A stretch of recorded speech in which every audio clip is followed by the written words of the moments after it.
G10 Hindi. दहाड़। कानों के पास बाघ की दहाड़ की तरह तेज हवा का झोंका भी गूंज रहा था। ताओ यू, जो केवल गाड़ी चलाते समय ही श्वास तकनीक का अभ्यास कर सकता था, उसने रात में राजमार्ग के किनारे गोबी रेगिस्तान में असंख्य धाराओं के 5 रूपों में अथक प्रशिक्षण लेना शुरू कर दिया। श्वास तकनीक के दूसरे देवत्वीकरण से क्यूई रक्त की वृद्धि के साथ उनके शरीर के अंदर की प्रबल ऊर्जा में भी बेहतर सुधार और हस्तांतरण हुआ, जो एक दूसरे के पूरक थे। इन रूपों के प्रत्येक प्रयोग से पूरे शरीर में झुनझुनी की अनुभूति होती थी, जिससे इनकी लत लग जाती थी और इन्हें रोकना कठिन हो जाता था। यहाँ तक कि अपनी ताकत को अपने कपड़ों को फाड़ने से रोकने के लिए, और चूंकि यह पहले से ही अंधेरा था, ताओ यू ने केवल एक जोड़ी स्पोर्ट्स पैंट पहने हुए तारों की रोशनी में बिना शर्ट के अभ्यास किया। ताकत बेल्ट और आंतरिक तराजू कवच अन्य उपकरणों के साथ काओ शाओलिन को सौंप दिया गया, जिसे गार्ड ड्यूटी के लिए बुलाया गया था। धीरे धीरे गर्म हवा की सांस छोड़ते हुए ताओ यू को ऐसा महसूस हुआ जैसे उसके शरीर का हर छिद्र सांस ले रहा था और बाहर छोड़ रहा था, और सफेद पसीना लगातार उससे निकल रहा था। कौन जानता है कि मायरियड स्ट्रीम्स 5 फॉर्म्स को किसने बनाया? ये वास्तव में बहुत गहरा है। ये संभव है कि यह पुराने विकास क्षेत्र में कुछ विश्वखंड से पारित कौशल से आया हो। अब ताओ यू के असंख्य धाराएं 5 रूप देवत्व प्राप्त कर चुके थे और उसके पास इसकी अपनी अनूठी समझ थी। प्रत्येक अभ्यास और प्रत्येक सुधार के साथ उन्हें एक नवीन और भिन्न अनुभूति का अनुभव हुआ। उन्होंने कौशल स्तर की जांच की। सूक्ष्म रूप से 5 रूपों में से प्रत्येक आधिकारिक तौर पर स्तर 3 तक पहुंच गया था, और यहां तक कि 5 रूपों को एक के रूप में स्तर 2 तक उठा लिया गया था, जिससे स्पष्ट रूप से क्यूई रक्त प्रेरित शक्ति में काफी वृद्धि हुई थी। फिस्ट इंटेंशन प्रतिभा वास्तव में इस तरह के प्रशिक्षण को एक उत्कृष्ट बढ़ावा देती है, अन्यथा युआन फोर्स के निरंतर निवेश से भी ऐसी गति हासिल नहीं होती। अब ताओ यू के 5 रूपों का एक रूप के साथ आए शारीरिक संवर्धन अभी तक पूरी तरह से आत्मसात नहीं हुए थे, और आधार श्वास तकनीक के दूसरे देवीकरण के साथ वह वास्तव में तेजी से शारीरिक गुणवत्ता उन्नति की एक और अवधि में प्रवेश कर गया था। हालांकि मानव शरीर में अंततः किसी न किसी तरह की कमी है। अभी मेरी पूर्ण शक्ति लिटिल ब्लैक के बराबर है। ताओ यू ने पहले से ही कुछ ऐसी योग्यताएं अर्जित कर ली थीं, जो उसकी ऊपरी सीमाओं को बढ़ाती थीं, लेकिन फिर भी अपनी क्षमता का उपयोग किए बिना वह केवल एक सामान्य एलियन के बराबर ही था। लिटिल ब्लैक को दबाने में सफलता मुख्य रूप से मुट्ठी इरादे के साथ मिले मानसिक आघात के कारण थी। जब उसने लिटिल ब्लैक की पूंछ पकड़ी और उसे घसीटा गया, तो यह वास्तव में उसकी हीन शक्ति को दर्शाता था, और अब इतने कम समय में हीन से समान बन जाना भयावह था। अब भी यदि वह दैवीय कौशल का उपयोग नहीं करता और लिटिल ब्लैक के लड़ाकू हथियार का सामना करने के लिए केवल अपनी शारीरिक स्थिति पर निर्भर रहता, तो वह वास्तव में शारीरिक संघर्ष में हार जाता। सभी परिष्कृत तकनीकें बेकार हो जाएंगी, क्योंकि वह प्राणी अपने पंजे, मुंह और पूंछ के साथ एक साथ उस पर आक्रमण करेगा, जिससे बचाव करना असंभव होगा। लेकिन यदि वह सचमुच उसे मारना चाहता था, तो उसे केवल एक ही वार करना था। दूसरा वार करने का मतलब होगा कि वह फिसल गया है। पब फ्यूचर द्वारा विज्ञापन, एलियन प्रत्यारोपण और यांत्रिक वृद्धि निश्चित रूप से शॉर्टकट है। ताओ यू ने मृत जेसी और अब लापता विनो के बारे में फिर से सोचा। ड्रग्स लेने के बाद विनो एक एलियन को उसकी पूंछ से उठाकर उल्कापिंड के हथौड़े की तरह घुमाता था। वो तो बस एक नौसिखिया था जो अभी अभी रसातल में दाखिल हुआ था, और उसकी जागृत प्रतिभा भी साधारण ही थी। लेकिन एलियन प्रत्यारोपणों और युआन फोर्स के विशाल प्रारंभिक निवेश पर भरोसा करते हुए उन्होंने थोड़े समय में ही इतनी मजबूत लड़ाकू शक्ति का गठन कर लिया था। इससे ताओ यू ने अनायास ही अपनी नजरें काओ शाओलिन की ओर घुमा ली, जो उसके बगल में खड़ा था। मुझे आश्चर्य है कि क्या इस आदमी को संशोधित किया जा सकता है। ताओ यू स्वयं निश्चित रूप से यांत्रिक वृद्धि और एलियन रूपांतरण में रुचि नहीं रखता था, लेकिन एक ज़ोंबी को इससे कोई आपत्ति नहीं होगी। हालांकि यह अफसोस की बात है, ये बहुत महंगा है। मेरे पास अपने लिए पर्याप्त युआन बल नहीं है। अगली बार अगर मुझे कुछ अतिरिक्त सामग्री मिलती है जिससे निपटना मुश्किल है, तो मैं कोशिश कर सकता हूँ। ताओ यू ने आत्मा विनाश करने वाले जैसी जहर से भरे छिपकली के तराजू और आत्मा विनाश करने वाले विदेशी घोंसले के बारे में सोचा। आत्मा विस्फोट को नियंत्रित करने का तरीका खोजना अत्यावश्यक है। वे वास्तव में बम के दीवाने हैं। उसकी सांसें धीरे धीरे स्थिर हो गईं, और ताओ यू को भी शारीरिक शक्ति में सुधार महसूस हुआ। श्वास तकनीक के दूसरे देवत्वीकरण से फेफड़े और अंगों में वृद्धि वास्तव में एक व्यापक शक्ति वृद्धि है। मेरी शारीरिक सहनशक्ति की पुनर्प्राप्ति गति बहुत तेज है। काओ शाओलिन से लिए गए सफेद तौलिए से अपने शरीर से पसीना पोंछते हुए ताओ यू भी इस समय अपने शरीर की मजबूत भावना से काफी संतुष्ट था। सांसों के बीच में शारीरिक शक्ति पुनः प्राप्त हो रही थी, चूंकि उसके सभी देवत्व कौशल प्रमुख ऊर्जा उपभोक्ता थे, ये निस्संदेह एक क्षतिपूर्ति थी। श्वास तकनीक को देखने पर इसके सभी पहलू सांसारिक प्रतीत होते हैं, लेकिन षटकोणीय बाल्टी सुदृढ़ीकरण विधि वास्तव में समय समय पर छोटे छोटे आश्चर्य लाती है। रात की तारों की रोशनी में ताओ यू का पसीने से तर शरीर और सुडौल मांसपेशियां तारों की रोशनी को प्रतिबिंबित कर रही थीं और काफी स्टाइलिश दिख रही थीं। हालांकि तभी एक स्पष्ट गड़गड़ाहट की आवाज उनकी ओर आए। ताओ यू ने तौलिया वापस काओ शाओलिन के चेहरे पर फेंक दिया और स्पोर्ट्स ड्रिंक पीते हुए कैन से बीफ खाया। उसने अपने कपड़े पकड़े और आवाज के स्रोत की ओर देखा। लास वेगास की दिशा से प्रकाश की कई किरणें आईं और ताओ यू की रात्रि दृष्टि ने आगे की स्थिति को स्पष्ट रूप से देखा। पब फ्यूचर द्वारा विज्ञापन। यह बाइक सवारों का एक समूह था।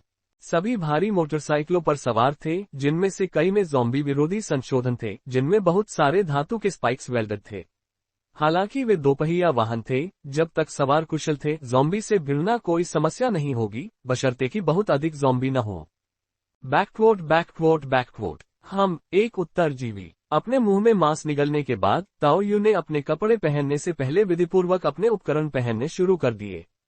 जब तक वह अपना काम समाप्त करके ट्रक के पास लौटा, मोटरसाइकिल गिरोह पहले ही दोनों वाहनों के करीब पहुंच चुका था।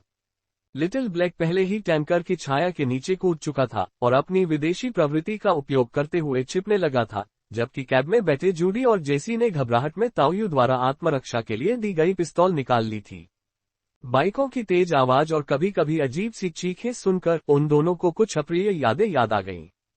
दोनों बड़े वाहन सड़क के किनारे एक के पीछे एक खड़े थे और हालांकि उनमें लाइटें नहीं जल रही थीं, फिर भी उनकी अच्छी खासी उपस्थिति और मानक पार्किंग ने मोटरसाइकिल गिरोह का ध्यान आकर्षित कर लिया। किसी ने टैक्सी की ओर टॉर्च की रोशनी डाली और अंदर दो महिलाओं को देखा। ओह बॉस, वहां महिलाएं हैं। दो वाहनों में सामान, आगे वाले में भी लोग होने चाहिए, है न? क्या वे रेडियो संदेश प्राप्त करने के बाद डिलीवरी कर रहे हैं? उद्धरण चिन्ह। भारी भरकम लहजे में अस्त व्यस्त बातचीत जारी रही तथा बाइकों की टिमटिमाती लाइटों ने भ्रम को और बढ़ा दिया। ताओ यू अब पूरी तरह से कपड़े पहने हुए ट्रक के पीछे से बाहर निकला। ओह रेडियो, क्या आपके रेडियो को भी संदेश मिला? उनके उच्चारण को देखकर ऐसा लगता है कि वे मूल निवासी होंगे जो लास वेगास में रहते थे। ताओ यू ने पहले ही दो जिन गुवान की पुष्टि कर ली थी, लेकिन उसके लाश शोधन ज्ञान के अनुसार उस प्रकार के मृत क्षेत्र के निर्माण के लिए 24 समान स्थलों की आवश्यकता होगी। इसलिए लास वेगास के कई क्षेत्रों में ज़ॉम्बी घनत्व संभवतः हेंडरसन की तुलना में कम था। बस लास वेगास के बाहर के कई लोग शहर के भीतर ज़ॉम्बी से सावधान थे और जल्दबाजी में प्रवेश करने की हिम्मत नहीं जुटा पाते थे। इन लोगों का समूह काफी आराम से रह रहा होगा। हालांकि ताओ यू के अचानक बोलने से बाइक गिरोह डर गया और तुरंत ही कोई उस पर बंदूक तानने के लिए तैयार हो गया। लेकिन जैसे ही वे अपने हथियार उठा रहे थे, पब फ्यूचर द्वारा विज्ञापन। बैंग। ताओ यू ने पहले गोली चलाई, जिससे प्रतिद्वंद्वी की बंदूक दूर जा गिरी। गोली की आवाज सुनकर गिरोह के अन्य सदस्यों को जवाबी गोली चलाने के बारे में सोचने के लिए प्रेरित किया। लेकिन बिना किसी अपवाद के ताओ यू पहले से तैयार था और उनसे कहीं अधिक तेजी से प्रतिक्रिया कर रहा था, इसलिए जो लोग अपनी बंदूकें निकालने का प्रयास कर रहे थे, उनसे कोई भी खतरा उत्पन्न नहीं हुआ। यदि ये तथ्य न होता कि प्रत्येक व्यक्ति 100 युआन बल का प्रतिनिधित्व करता है और उनके नीचे की मोटरसाइकिलें, साथ ही उनके हथियार संभवतः अच्छी कीमत पर बिक सकते हैं, तो ताओ यू ने उनके सिर में गोली मारने का विकल्प चुना होता।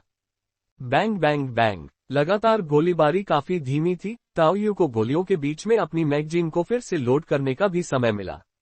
बुलेट टाइम से उनकी शूटिंग क्षमता में हुई वृद्धि वन प्रूफ फॉरएवर प्रूफ के साथ मिलकर यह सुनिश्चित करती है कि उन्हें किसी भी अपरिचितता से परेशानी न हो, जिससे उनकी बेसिक शूटिंग संशोधित बहुत कम अभ्यास के बावजूद स्तर 3 तक पहुंच गई।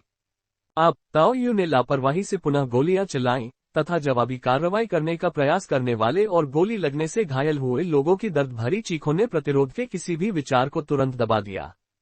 ताओ यू निशानेबाजी में काफी सटीक था, लेकिन बंदूकों को दूर फेंकना और हाथों को घायल करना ऐसी चीजें नहीं थी जिनमें वह एकरूपता की गारंटी दे सकता था।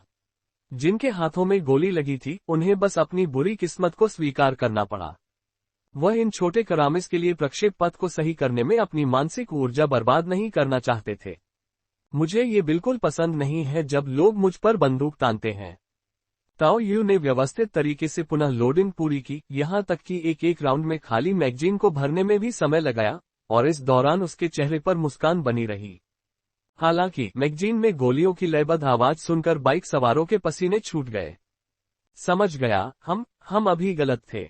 ऐसा लग रहा था कि वह बाइकर्स गैंग का मुखिया था, जो धातु के स्टड वाली डेनिम जैकेट पहने हुए एक तगड़ा आदमी था, जो चोंच मारते मुर्गे की तरह सिर हिला रहा था। यह क्या है? बिल्कुल फिल्मों की तरह ये भी अतिशयोक्तिपूर्ण है। हमारे यहाँ 1 दर्जन से अधिक लोग हैं। बॉस, ये हम हैं। हमें बचाओ। जब ताओ यू ने पूरे दृश्य को दबा दिया था, तो एक परिचित आवाज सुनाई दी, जिसने ताओ यू को आश्चर्यचकित कर दिया। आखिरकार 1 दर्जन से ज्यादा मोटरसाइकिल होने के बावजूद ताओ यू ने उनमें से हर एक का निरीक्षण नहीं किया था। अब उसने देखा कि आखिरी 3 बाइकों के पीछे बड़े कुत्तों के पिंजरे लगे हुए थे, जिनमें असली लोग बंद थे। West city trio. Tao Yu उन्हें देखकर थोड़ा हैरान हुआ। क्या हुआ? फिर से पकड़े गए? क्या हो रहा है? वे भाग क्यों नहीं गए? लेकिन ताओ यू को जल्दी ही एहसास हो गया कि ये तीनों अभी अभी आए हैं, और फिर उसी दिन सभा स्थल पर कुछ पैसे कमाने की कोशिश में निकल पड़े। और अब 5 दिन भी नहीं बीते थे, वास्तविकता में वापस जाने के लिए पर्याप्त समय नहीं था। यार, ये तो और भी बुरा था, कुत्तों के पिंजरे में बंद। ये वास्तव में पायनियर्स के लिए अपमान की बात है। धन्यवाद बड़े भाई, धन्यवाद। भविष्य में अगर आपको किसी चीज की जरूरत हो तो बस हमें आदेश दीजिए। हम वेस्ट सिटी के 3 नायक भले ही मजबूत न हो, लेकिन हम निश्चित रूप से काम चला सकते हैं। सबसे बड़ा हीरो, जो अभी अभी कुत्ते के पिंजरे से बाहर आया था, भी कृतज्ञता से भरा हुआ था। अभी भी उसमें से एक अवर्णनीय बदबू आ रही थी, जिसके कारण ताओ यू ने उससे दूरी बनाए रखी। आज रात को निगरानी रखना और उन पर कड़ी नजर रखना। ताओ यू ने तीनों लोगों को अपनी बंदूकें उठाने को कहा, फिर मोटरबाइक गैंग के हथियार जब्त कर लिए और लिटिल ब्लैक को आने के लिए सीटी बजाई। एलियन के भयावह रूप को देखकर लगभग दर्जन भर मोटरसाइकिल सवारों में भय व्याप्त हो गया। हालांकि वे ज़ॉम्बी द्वारा बपतिस्मा लिए गए थे और काफी अनुकूलनशील थे, लिटिल ब्लैक को देखकर उन्हें अभी भी उसकी शक्ति का एहसास हुआ।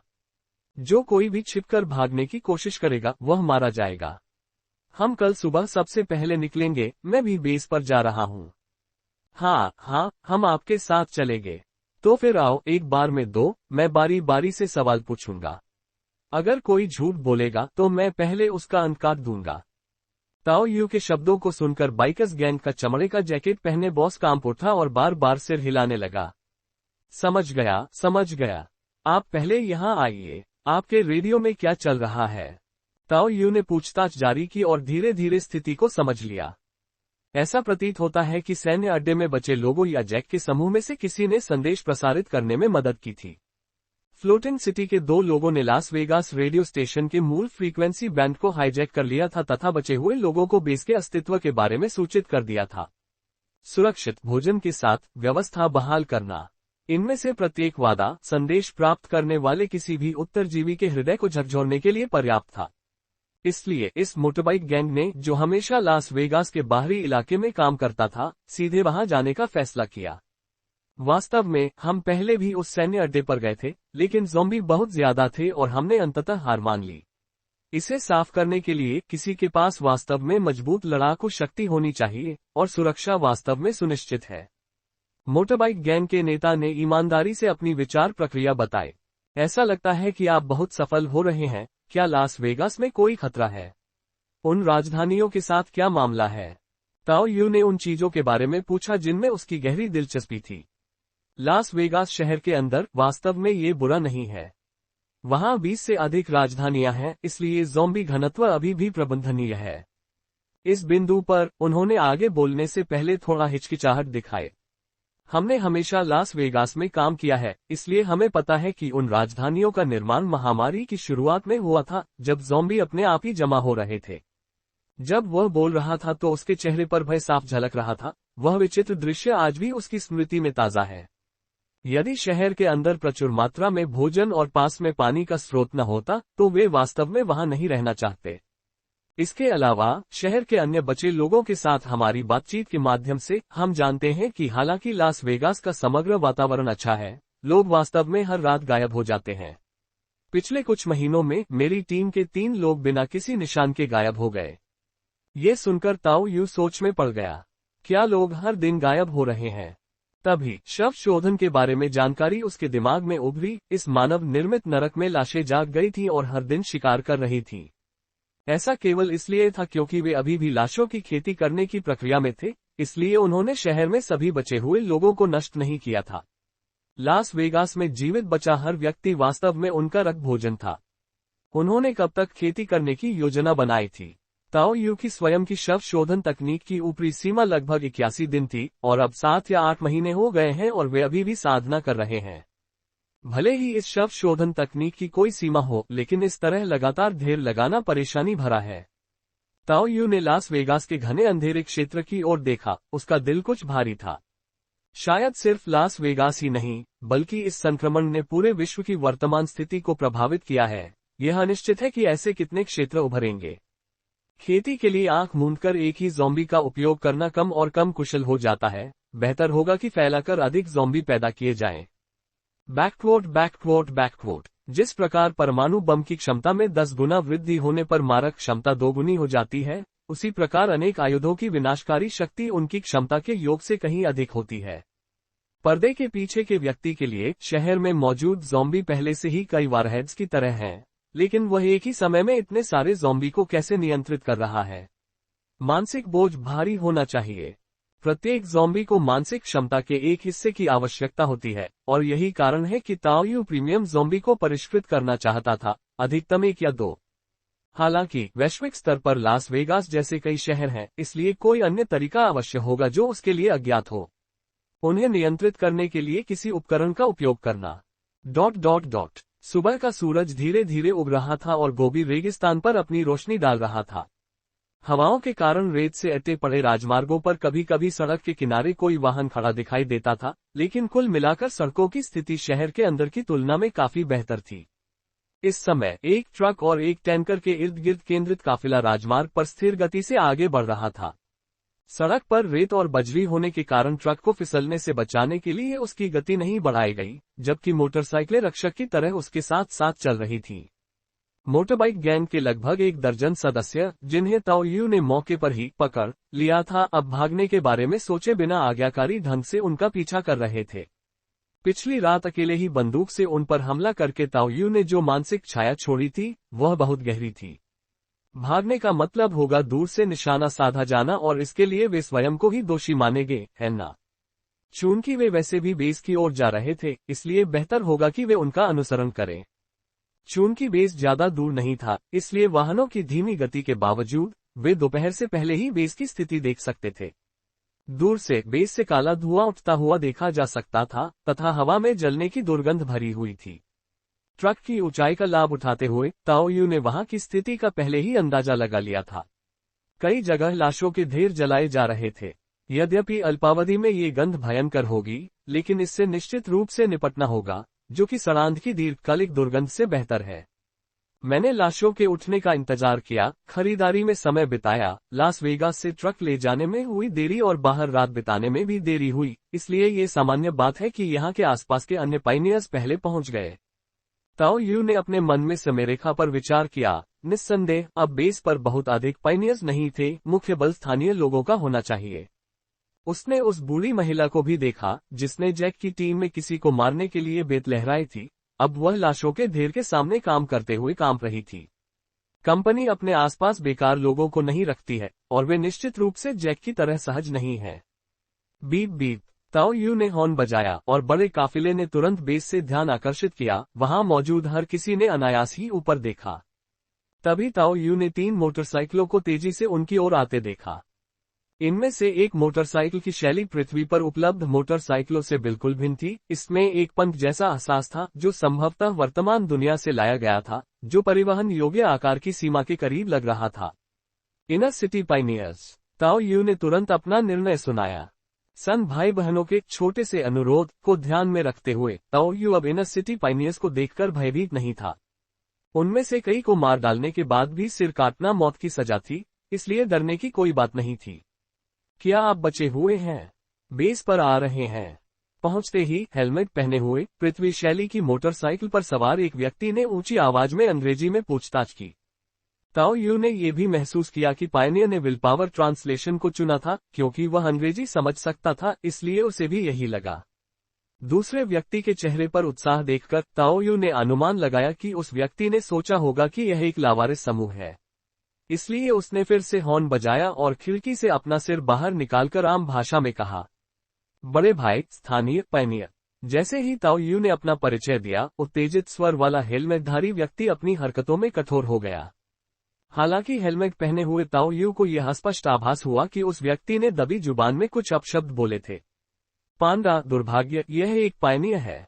मोटरसाइकिल सवार जो हेलमेट पहनकर प्रश्न पूछने आया था, अचानक मुड़ गया और पंप स्टाइल वाली भारी मोटरसाइकिल पर वापस आ गया। उसके शब्दों में भी कुछ उदासी और शिकायत थी। इस भारी मोटरसाइकिल के टायर काफी चौड़े और मोटे थे, जिसका मतलब था कि रुकने पर भी इससे स्टैंड या पैर के सहारे की जरूरत नहीं थी। अब तक 2 मीटर से अधिक लंबा एक विशालकाय आदमी लापरवाही से अपनी मोटरसाइकिल एक तरफ रोककर उस पर झुककर उदासीनता से सिगरेट पी रहा था। उसे अपने अधीनस्थ से जवाब की आवश्यकता नहीं थी, क्योंकि उसने पहले ही ताओ यू की कुछ हद तक मूर्खतापूर्ण आवाज सुनी थी और फिर हंस दिया था। क्या तुम मूर्ख हो? हम पायनियर्स में से कुल कितने लोग आए हैं? क्या हम इतना बड़ा समूह बना सकते हैं? इससे हेलमेट पहने हुए अधीनस्थ को रुकना पड़ा और फिर उसने पीछे मुड़कर मालवाहक ट्रकों और मोटरसाइकिलों की ओर देखा, जो धीमी गति से चलने लगे थे। उन्होंने देखा कि कई मोटरसाइकिल सवारों के हाथ खून से सनी पट्टियों में बंधे हुए थे। उनमें से कई एक हाथ से साइकिल चला रहे थे, जबकि अन्य अपने साथियों के पीछे बैठे थे। ये पकड़े गए मूल निवासी। फिर भी 1 दर्जन से अधिक वयस्क नरों को पकड़ने में सक्षम होने के कारण पायनियर्स की समग्र ताकत कमजोर नहीं थी, हालांकि यह स्पष्ट नहीं था कि यह किस प्रकार वितरित थी। तभी 2 मीटर 30 इंच लंबे इनर सिटी निवासी पांडा नामक व्यक्ति ने अपनी सिगरेट का बट फेंका और अपनी बाइक से उतरकर ताओ यू की ओर चलने की पहल की।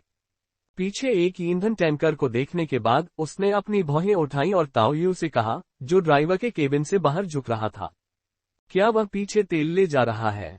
हाँ, इस माल में मेरे पास 20 से अधिक ऑफ रोड मोटरसाइकिलें, साथ ही बहुत सारी दैनिक आपूर्तियां, लगभग 20 बंदूकें तथा वे मोटरसाइकिलें भी हैं जिन पर वे बैठे थे। ताओ यू ने मोटरबाइक गैंग के बाहरी समूह से बात करते हुए बिना ज्यादा छुपाए अपना मुंह रगड़ा। बेस को अब विकास की सख्त जरूरत थी। ये पूरी तरह से संभव है कि फ्लोटिंग सिटी के वे 2 लोग किसी को उदाहरण बनाने के लिए अवसर की तलाश में थे। ताओ यू ने नहीं सोचा था कि कोई इतना मूर्ख होगा कि बेस के गेट पर उन्हें लूट लेगा। आखिरकार उन्होंने सन्स भाई बहनों के साथ पंजीकरण कराया था। भले ही वे पक्षपात न दिखाएं, फिर भी उनके पास बोलने के लिए जगह थी। यदि उसका निर्णय गलत होता और उसे डकैती का सामना करना पड़ता। ताओ यू की निगाहें इस मजबूत आदमी के शरीर पर लगे उपकरणों का आकलन करने लगी। यह उस तरह का यांत्रिक संशोधन नहीं था जो विस्फोट कर सकता था, और यह अनिश्चित था कि कौन से टुकड़े युआन फोर्स उपकरण थे। Ads by pub future. Base के गेट पर खूनी गंदगी फैलाना बहुत सुखद नहीं होगा, है ना? अच्छा, अब तुम भाग्यशाली हो, मैं तुम्हारा चेहरा नहीं पहचानता, भाई। बाहरी शहर से पांडा को इस बात से कोई परेशानी नहीं थी कि ताओ यू नीचे नहीं आया था। वह एक हाथ से ट्रक के किनारे टिका हुआ था, जबकि उसकी नजर मोटरबाइक गैंग के घायल सदस्यों पर टिकी थी, जैसे कि वह किसी चीज का मूल्यांकन कर रहा हो। बाहरी शहर से ग्रेड ए डायनामिक विजन। मैं ही वह व्यक्ति हूं जिसने इस स्थान को खोजा और मिस सन को इसकी सूचना दी। ताओ यू बोलते समय उसने भी अपना हाथ खिड़की पर टिका दिया, जिससे उसकी कलाई पर बंधी मिशन घड़ी दिखाई दी। जब अपनी ताकत दिखाने का समय हो तो आप संकोच नहीं कर सकते। कुछ विचारों को शुरू में ही रोक देना सबसे अच्छा है और इससे बहुत सारी परेशानियों से बचा जा सकता है। एक बार जब दूसरा पक्ष इस विचार पर विचार कर लेता है और उस पर अमल भी करता है, तो बाद में इन कार्डों को बाहर निकालने का प्रभाव बहुत कम होगा, क्योंकि वे अपने मार्ग के प्रति समर्पित और निवेशित हो चुके होंगे। यदि दूसरा पक्ष पीछे हटने का निर्णय भी ले लेता है तो झगड़ा स्थापित हो जाएगा और यह उचित नहीं होगा। अपने पिछले जीवन में एक पूर्ण कॉर्पोरेट ड्रोन के रूप में ताओ यू इन चीजों के बारे में बहुत स्पष्ट था। अब उनकी वर्तमान उपयोगिता मूल्य और प्रदर्शित योग्यताओं के साथ उन्हें इनर सिटी पायनियर से कोई भी अशोभनीय कार्य नहीं करवाना चाहिए। और ताओ यू के संकेतों ने वास्तव में पांडा की अभिव्यक्ति को थोड़ा कठोर बना दिया, जिसके बाद कुछ हद तक असंतुष्ट प्रतिक्रिया हुई। भाई, तुम जिस तरह से बात करते हो उससे ऐसा लगता है कि मैं दूसरों का पुरस्कार चुराने वाला व्यक्ति हूँ। बड़े भाई ने गलत समझा, मुझे बस थोड़ा दिखावा करना पसंद है, माफी चाहता हूँ। ताओ यू के चेहरे पर प्रसन्नता भरी मुस्कान थी। जहां तक इस बात का सवाल है कि क्या वह बीच में आना चाहता था, ये तो केवल दूसरे पक्ष को ही पता था। अगर उनका वास्तव में कोई इरादा नहीं होता तो वे विशेष रूप से यहाँ नहीं आते। उनके पास करने के लिए कुछ बेहतर नहीं है। अरे बच्चे, तुम बहुत दिलचस्प हो। ग्रेड एक डायनामिक विजन है ना? तुम शायद बाद में शहर में आओगे। चलो पहले से एक दूसरे को जान लेते हैं। मैं पांडा हूँ। पांडा ने ड्राइवर केबिन में ताओ यू की ओर देखकर मुस्कुराया और अपना हाथ ऊपर की ओर बढ़ाया। 2 मीटर 30 इंच की ऊंचाई के साथ, यहां तक कि ताओ यू ट्रक के केबिन में ऊंचे स्थान पर बैठा होने के बावजूद पांडा का हाथ सीधे उस तक पहुंच सकता था। ताओ यू ने भी खिड़की से बाहर हाथ बढ़ाकर उससे हाथ मिलाया, लेकिन ट्रक से बाहर निकलने का कोई संकेत नहीं दिखा। तुम मेरी चापलूसी कर रहे हो बड़े भाई पांडा। ये सब मिस सन से मिले इनाम की बदौलत है, जो मैंने पहले ही एक मिशन पूरा कर लिया था। शहर में प्रवेश करने से पहले मुझे अभी भी एक लंबा रास्ता तय करना है। Ads by pub future. ये सारा माल मुझे 20,000 युआन फोर्स में बेच दो, मैं तुम्हें घाटा नहीं होने दूंगा। पांडा के प्रस्ताव से ताओ यू के चेहरे पर तुरंत मुस्कान आ गई। इसके बाद उसने वाहन का दरवाजा खोला, नीचे कूद गया और पांडा की ओर देखने लगा। जब बिग ब्रदर पांडा खरीदना चाहता है तो मैं कैसे नहीं बेच सकता। बेशक कीमत में 2 बड़े ट्रक शामिल नहीं हैं। पांडा की पलकें झपकने लगी, लेकिन फिर भी उसने सिर हिलाया और कहा, यदि आप सामान और इन लोगों को दोनों वाहनों सहित थोड़े अधिक पैसे में बेचने को तैयार हैं, तो हम इस पर सहमत हो सकते हैं, लेकिन आपको हमें गाड़ी चलाना सिखाना होगा। मैं अभी बड़ा ट्रक नहीं बेच रहा हूं, लेकिन जब मैं ऐसा करूंगा तो तुम पहले व्यक्ति होगे जिनके बारे में मैं विचार करूंगा। वास्तव में ताओ यू ने मोटरबाइक गैंग के इस समूह को लूटने के बाद कुछ अनुमान लगाए थे। प्रत्येक जीवित व्यक्ति की कीमत 100 युआन बल थी, साथ ही 20 से अधिक बंदूकें थीं, जिनका औसत 100 था। दर्जन भर मोटरसाइकिलों की औसत संख्या 100 से अधिक हो सकती है, तथा उन्हें एक साथ पैक करने पर लगभग 7,000 युआन बल की राशि आएगी। वर्तमान कमी को देखते हुए उनके दोनों वाहनों में कुल मिलाकर सामान की मात्रा भी लगभग 10,000 युआन बल आंकी गई होगी। दूसरा पक्ष कुल 20,000 देने को तैयार था, जो थोड़ा अधिक था। यह एक नए विकास क्षेत्र, एक नए एकत्रीकरण स्थल का अवसर था। खतरा और इनाम एक साथ मौजूद थे। ताओ यू जानता था कि यदि दूसरा पक्ष अधिक कीमत चुकाने को तैयार है, तो निश्चित रूप से उनके पास क्रेडिट, सद्भावना या वस्तुओं को व्यक्तिगत रूप से खुदरा बिक्री करके लाभ कमाने के तरीके होंगे और निश्चित रूप से इससे लाभ भी होगा। लेकिन ताओ यू के लिए प्रीमियम के साथ त्वरित मुद्रीकरण एक स्पष्ट लाभ था। खुदरा बिक्री में जो समय बर्बाद हुआ, उसे एक और यात्रा में खर्च करना बेहतर था। आप भुगतान कैसे करना चाहते हैं? मैं आपको बताना चाहता हूं कि मेरे पास 2 स्वदेशी महिलाएं हैं जिन्हें मैं रख रहा हूं। अब जबकि ताओ यू थोड़ा लंबा हो गया था, वो पांडा के 2 मीटर और 30 सेंटीमीटर के विशाल कद के सामने अभी भी छोटा दिखाई देता था। ताओ यू की बातें सुनकर पांडा ने उन 2 स्वदेशी महिलाओं की ओर देखा, जो उसके विचार में केवल मध्यम रूप से आकर्षक थीं, और वह खुद को खुश महसूस करने से नहीं रोक सका। बाहरी शहर से आए उन गंवारों के पास कोई अनुभव नहीं था, लेकिन यदि वे कामुक थे तो भविष्य में सौदे उनकी रुचि के अनुसार हो सकते थे। ठीक है। जैसे ही वह बोल रहा था, पांडा ने एक चुंबकीय कार्ड निकाला और आंखें बंद करके उसमें युआन बल भरना शुरू कर दिया।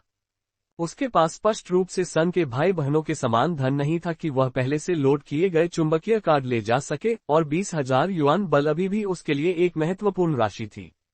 ये केवल इसलिए संभव हुआ क्योंकि उनकी प्रतिभा अच्छी थी तथा उनके परिवार को यहाँ विकास की संभावनाएं दिखीं, इसलिए उन्होंने अतिरिक्त प्रायोजन प्रदान किया। हालांकि वह जानता था कि इस निवेश और लेन देन से कोई नुकसान नहीं होगा। अन्य बातों को एक तरफ रखते हुए सक्षम पुरुषों का समूह कुछ प्रशिक्षण के साथ मूल्य सृजन शुरू कर सकता है। सामान के संबंध में बेकार वस्तुओं को क्रेडिट पर छांटना और उपयोगी वस्तुओं को वितरित करना, साथ ही कुछ आसानी से बिकने वाली वस्तुओं को अलग से बेचना निश्चित रूप से अधिक लाभ देगा। एक नए सभा स्थल में, जहां अभी सब कुछ बनना बाकी था, उसके लिए सामग्रियों का महत्व युआन बल से कहीं अधिक था। इन सामग्रियों के साथ अपना स्वयं का दल गठित करना सुविधाजनक होगा। एक जीत वाली स्थिति। धन्यवाद भाई पांडा। मुझे सामान कहाँ उतारना चाहिए? ताओ यू ने चुंबकीय कार्ड लिया और सारी युआन शक्ति को अवशोषित कर लिया, फिर खाली कार्ड वापस पांडा को सौंप दिया। उसके पास एक चुंबकीय कार्ड था जिसकी अधिकतम सीमा 1 लाख थी, इसलिए उसे इतना अधिक लेने की कोई आवश्यकता नहीं थी। चलो पहले बेस में चलते हैं। मैं कुछ तेल के ड्रम ले आता हूँ और तुम अभी सामान जमीन पर रख सकते हो क्योंकि गोदाम पर दो बड़े लोगों ने कब्जा कर लिया है। पांडा ने अपने अधीनस्थों को रास्ता बनाने का इशारा करते हुए कहा और फिर ताओ यू की ओर मुड़ गया। तुम क्या सोचते हो छोटे भाई? क्या तुम मेरी टीम में शामिल होना चाहोगे? तुम गाड़ी चला सकते हो और हम मिलकर माल परिवहन का काम कर सकते हैं ताकि हम और मजबूत बन सकें। मुझे अकेले ही जंगली होने की आदत है, मैं पहले अकेले ही अपनी किस्मत आजमाऊंगा और अगर चीजें ठीक नहीं हुई तो मैं तुम्हें ढूंढ लूंगा। ताओ यू ने पांडा की गैर तकनीकी बातों को ध्यान से सुना और उसमें आगे कुछ भी कहने का इरादा नहीं किया। यदि उसे माल परिवहन की आवश्यकता होती तो वह स्वयं ऐसा कर सकता था, बिना किसी ठोस लाभ के किसी अन्य को इसमें क्यों शामिल किया जाए। शायद बाहरी शहर के साधारण पाइनियर्स आंतरिक शहर से जुड़ने के लिए उत्साहित होंगे, लेकिन सन के भाई बहनों से पहले ही मिल चुके ताओ यू इसके प्रति उदासीन थे। अगर उसे सचमुच एक संरक्षक की तलाश थी तो बेहतर होगा कि वह योग्य हो। NOWELLBEIN.com। ट्रक के केबिन में सीट बेल्ट बांधते हुए ताओ यू ने देखा कि पांडा अपनी मोटरसाइकिल पर आगे बढ़ रहा है। उसके भीतर भावनाओं की एक लहर दौड़ गई। पहली बार जब वह इनर सिटी के जोसेफ और विनो से मिला तो वह लगभग गिड़गिड़ा रहा था। यहां तक कि जोसेफ की हत्या भी उसके लिए सही समय पर की गई थी। अब वह खुलेआम दिनदहाड़े भी इनर सिटी के लोगों से निपट सकता था। गुप्त रूप से उसने उनमें से कई को पहले ही निकाल लिया था। रसातल वास्तव में एक चमत्कारी स्थान था। आपको और अच्छी चीजें मिले तो सबसे पहले मेरे पास आना याद रखें। आधा दिन बिताने के बाद ताओ यू का सामान भी सफलतापूर्वक सौंप दिया गया। वास्तव में मुख्य कार्य तेल के ड्रमों को भरना था और यद्यपि सैन्य अड्डे पर बड़े बेलनाकार तेल के ड्रम प्रचुर मात्रा में थे, फिर भी उन्हें भरना कुछ परेशानी भरा काम था। जरूर, साथ मिलकर काम करना खुशी की बात है। ताओ यू और पांडा ने हाथ मिलाया।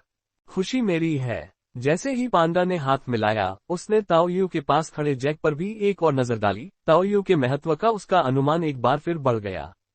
जैक की पहचान सार्वजनिक नहीं की गई थी, लेकिन वहां उपस्थित कुछ इनर सिटी पाइनियर्स में से एक होने के नाते पांडा को विशेष निर्देश प्राप्त हुए थे। यह एक चुने हुए व्यक्ति के बारे में था जो समझौते के लिए अत्यंत महत्वपूर्ण था। दूसरे पक्ष ने इस व्यक्ति के साथ किस प्रकार बातचीत की, इसे देखते हुए संभवतः चुने हुए व्यक्ति को ताओ यू ने ढूंढ लिया था। सूर्य की उदारता को देखते हुए इनाम काफी बड़ा होने की संभावना थी।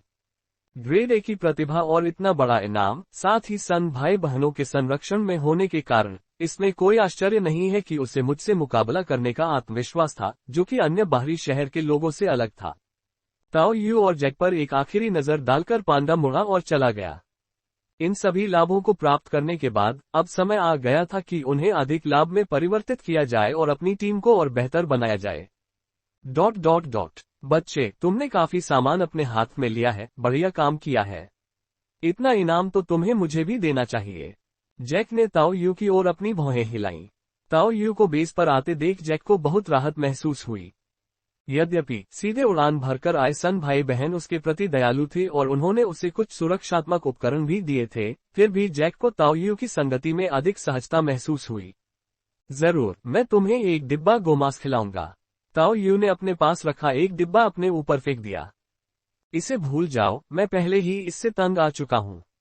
जैक ने एक लंबा चेहरा बनाया जिससे उसकी बड़ी नाक पर निशान और भी अधिक स्पष्ट हो गया। आप बहुत अधिक शांत लग रहे हैं, क्या आपने बोझ छोड़ दिया? जैक को डिब्बा लेने से मना करते देख ताओ यू ने बिना किसी हिचकिचाहट के उसे फाड़ दिया और चबाना शुरू कर दिया।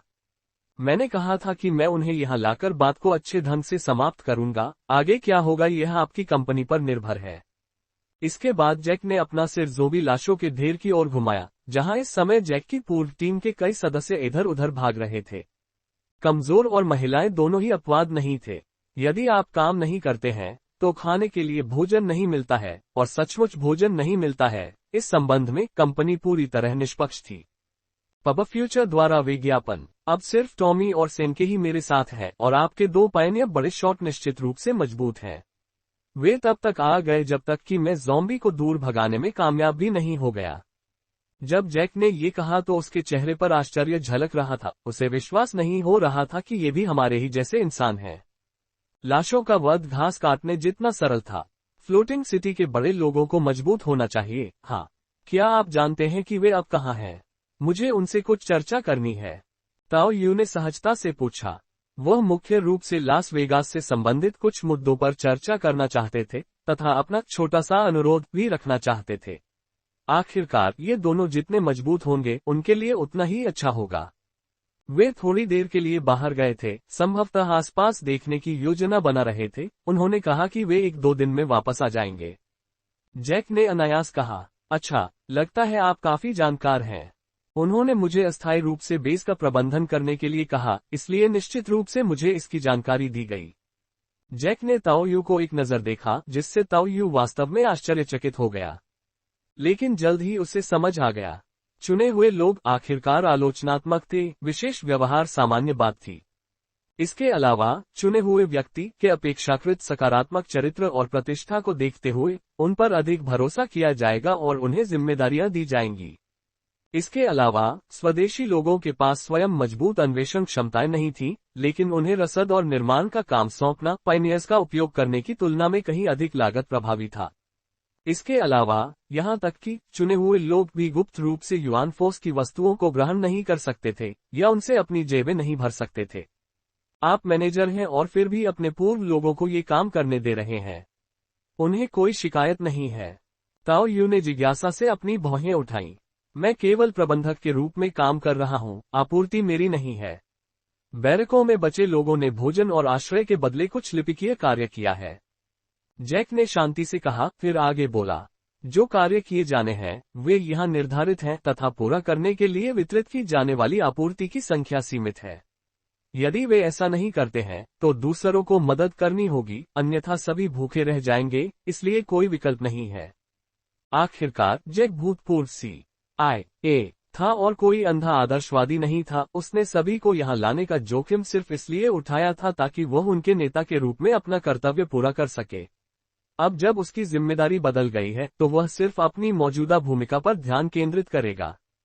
उनके आचरण के अपने सिद्धांत थे, लेकिन वे अनावश्यक रियायतें देने वालों में से नहीं थे। आप मुझे मुट्ठी तकनीक कब सिखाएंगे?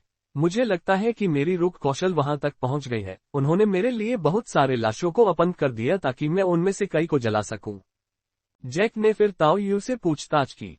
एक चुने हुए व्यक्ति के रूप में वह युआन बल के माध्यम से खुद को मजबूत कर सकता था और युआन बल के प्राणियों को मारकर वह युआन बल की वस्तुओं को खोदने की आवश्यकता के बिना अधिक कुशलता से युआन बल इकट्ठा कर सकता था।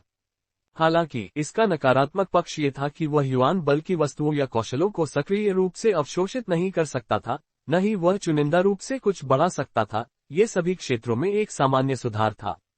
जरूर, अगर समय हो तो हम अभी सीख सकते हैं। मुझे भी थोड़ा अभ्यास करना चाहिए। वे कुछ समय तक वापस नहीं आएंगे, इसलिए मैं माल ढूंढने जाऊंगा। जब समय आएगा तो मुझे टॉमी उधार दे देना, वह ट्रक चलाना जानता है न? पब फ्यूचर द्वारा विज्ञापन। ताओ यू को इस बात पर कोई फर्क नहीं पड़ा और उसने सहमति दे दी। आखिरकार उसने ऐसा करने का वादा किया था। तभी उसे टॉमी की याद आई जो ट्रक चलाना जानता था। मैं उनसे बात करूंगी, लेकिन आज नहीं। मुझे जाकर उनकी मदद करनी है, अन्यथा उनके पास खाने के लिए कुछ भी नहीं होगा। जैक ने हाथ हिलाकर संकेत दिया कि उस दिन उसके पास समय नहीं है, और फिर वह शव जलाने वाली टीम की ओर चला गया, जिसमें कमजोर और बीमार लोग शामिल थे। ताओ यू क्षण भर के लिए चौंका, फिर एक हल्की सी मुस्कान प्रकट की। यद्यपि यह व्यक्ति कठोर और निर्दयी था तथा अपने सिद्धांतों पर अडिग था, तथापि वह अपनी क्षमतानुसार अपने तरीके से मदद करने को तैयार था। हर किसी को अपना भोजन कमाने के लिए काम करना पड़ता था और अपने हिस्से का हिस्सा पाने के लिए काम पूरा करना पड़ता था। वह किसी के काम का बोझ कम नहीं करता था, लेकिन वह मदद करने की पहल करता था और जो कुछ भी कर सकता था करता था। हालांकि यह अफसोस की बात है, मुझे नहीं पता कि वह आपकी दयालुता की सराहना करेगा या नहीं। ताओ यू ने अपना सिर हिलाया, लेकिन इस पर ध्यान नहीं दिया, क्योंकि ऐसा लग रहा था कि जैक के व्यक्तित्व को वास्तव में इन चीजों की परवाह नहीं थी। ठीक वैसे ही जैसे ताओ यू ने बिना किसी की कृतज्ञता की उम्मीद किए एलियन छत्ते पर रात भर छापा मारा था। वह बस ऐसा करना चाहता था। उसके विचार स्पष्ट थे। मैं तुम्हें बचाता हूं, इससे तुम्हें क्या? ... बॉस ताओ, बॉस जैक ने हमें आपके साथ काम पर आने के लिए कहा है।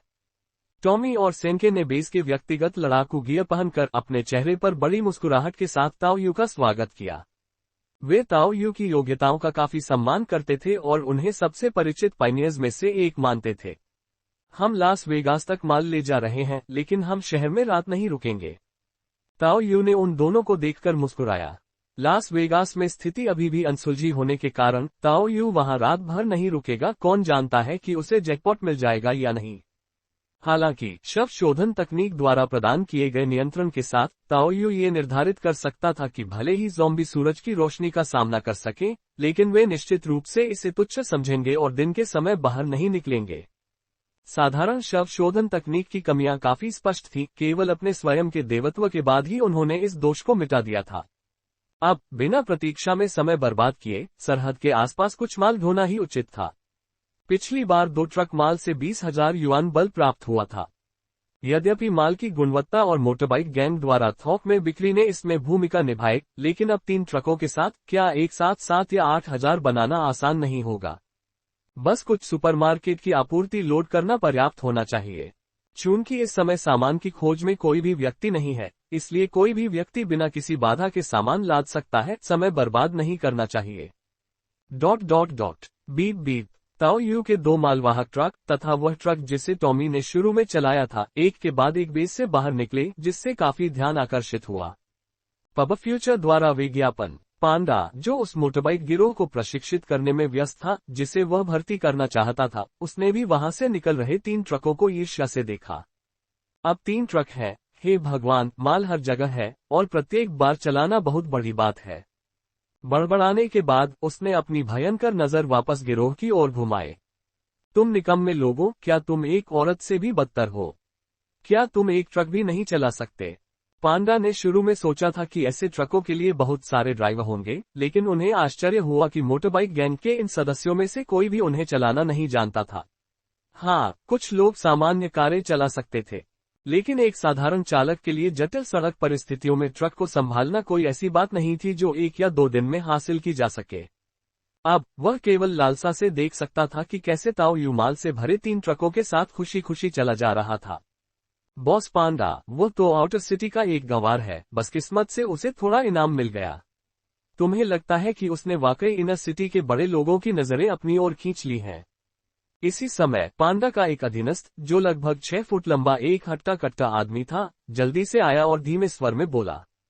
2 ट्रक माल के पिछले लेन देन में बॉस पांडा को 2,000 युआन फोर्स का खर्च उठाना पड़ा था, और यह आदमी ईर्ष्या से देख रहा था और चाह रहा था कि वह उन्हें लूट ले और सब कुछ अपने पास रख ले। विकास क्षेत्र बहुत अधिक आकर्षक था, लेकिन अब ट्रकों के बिना और सिर्फ मैनपावर पर निर्भर होने के कारण अगर वे आउटर सिटी से मोटरबाइक गैंग के सभी सदस्यों को बुला भी लें, तो भी एक ट्रक लोड से होने वाली आय से मेल नहीं खाएगा।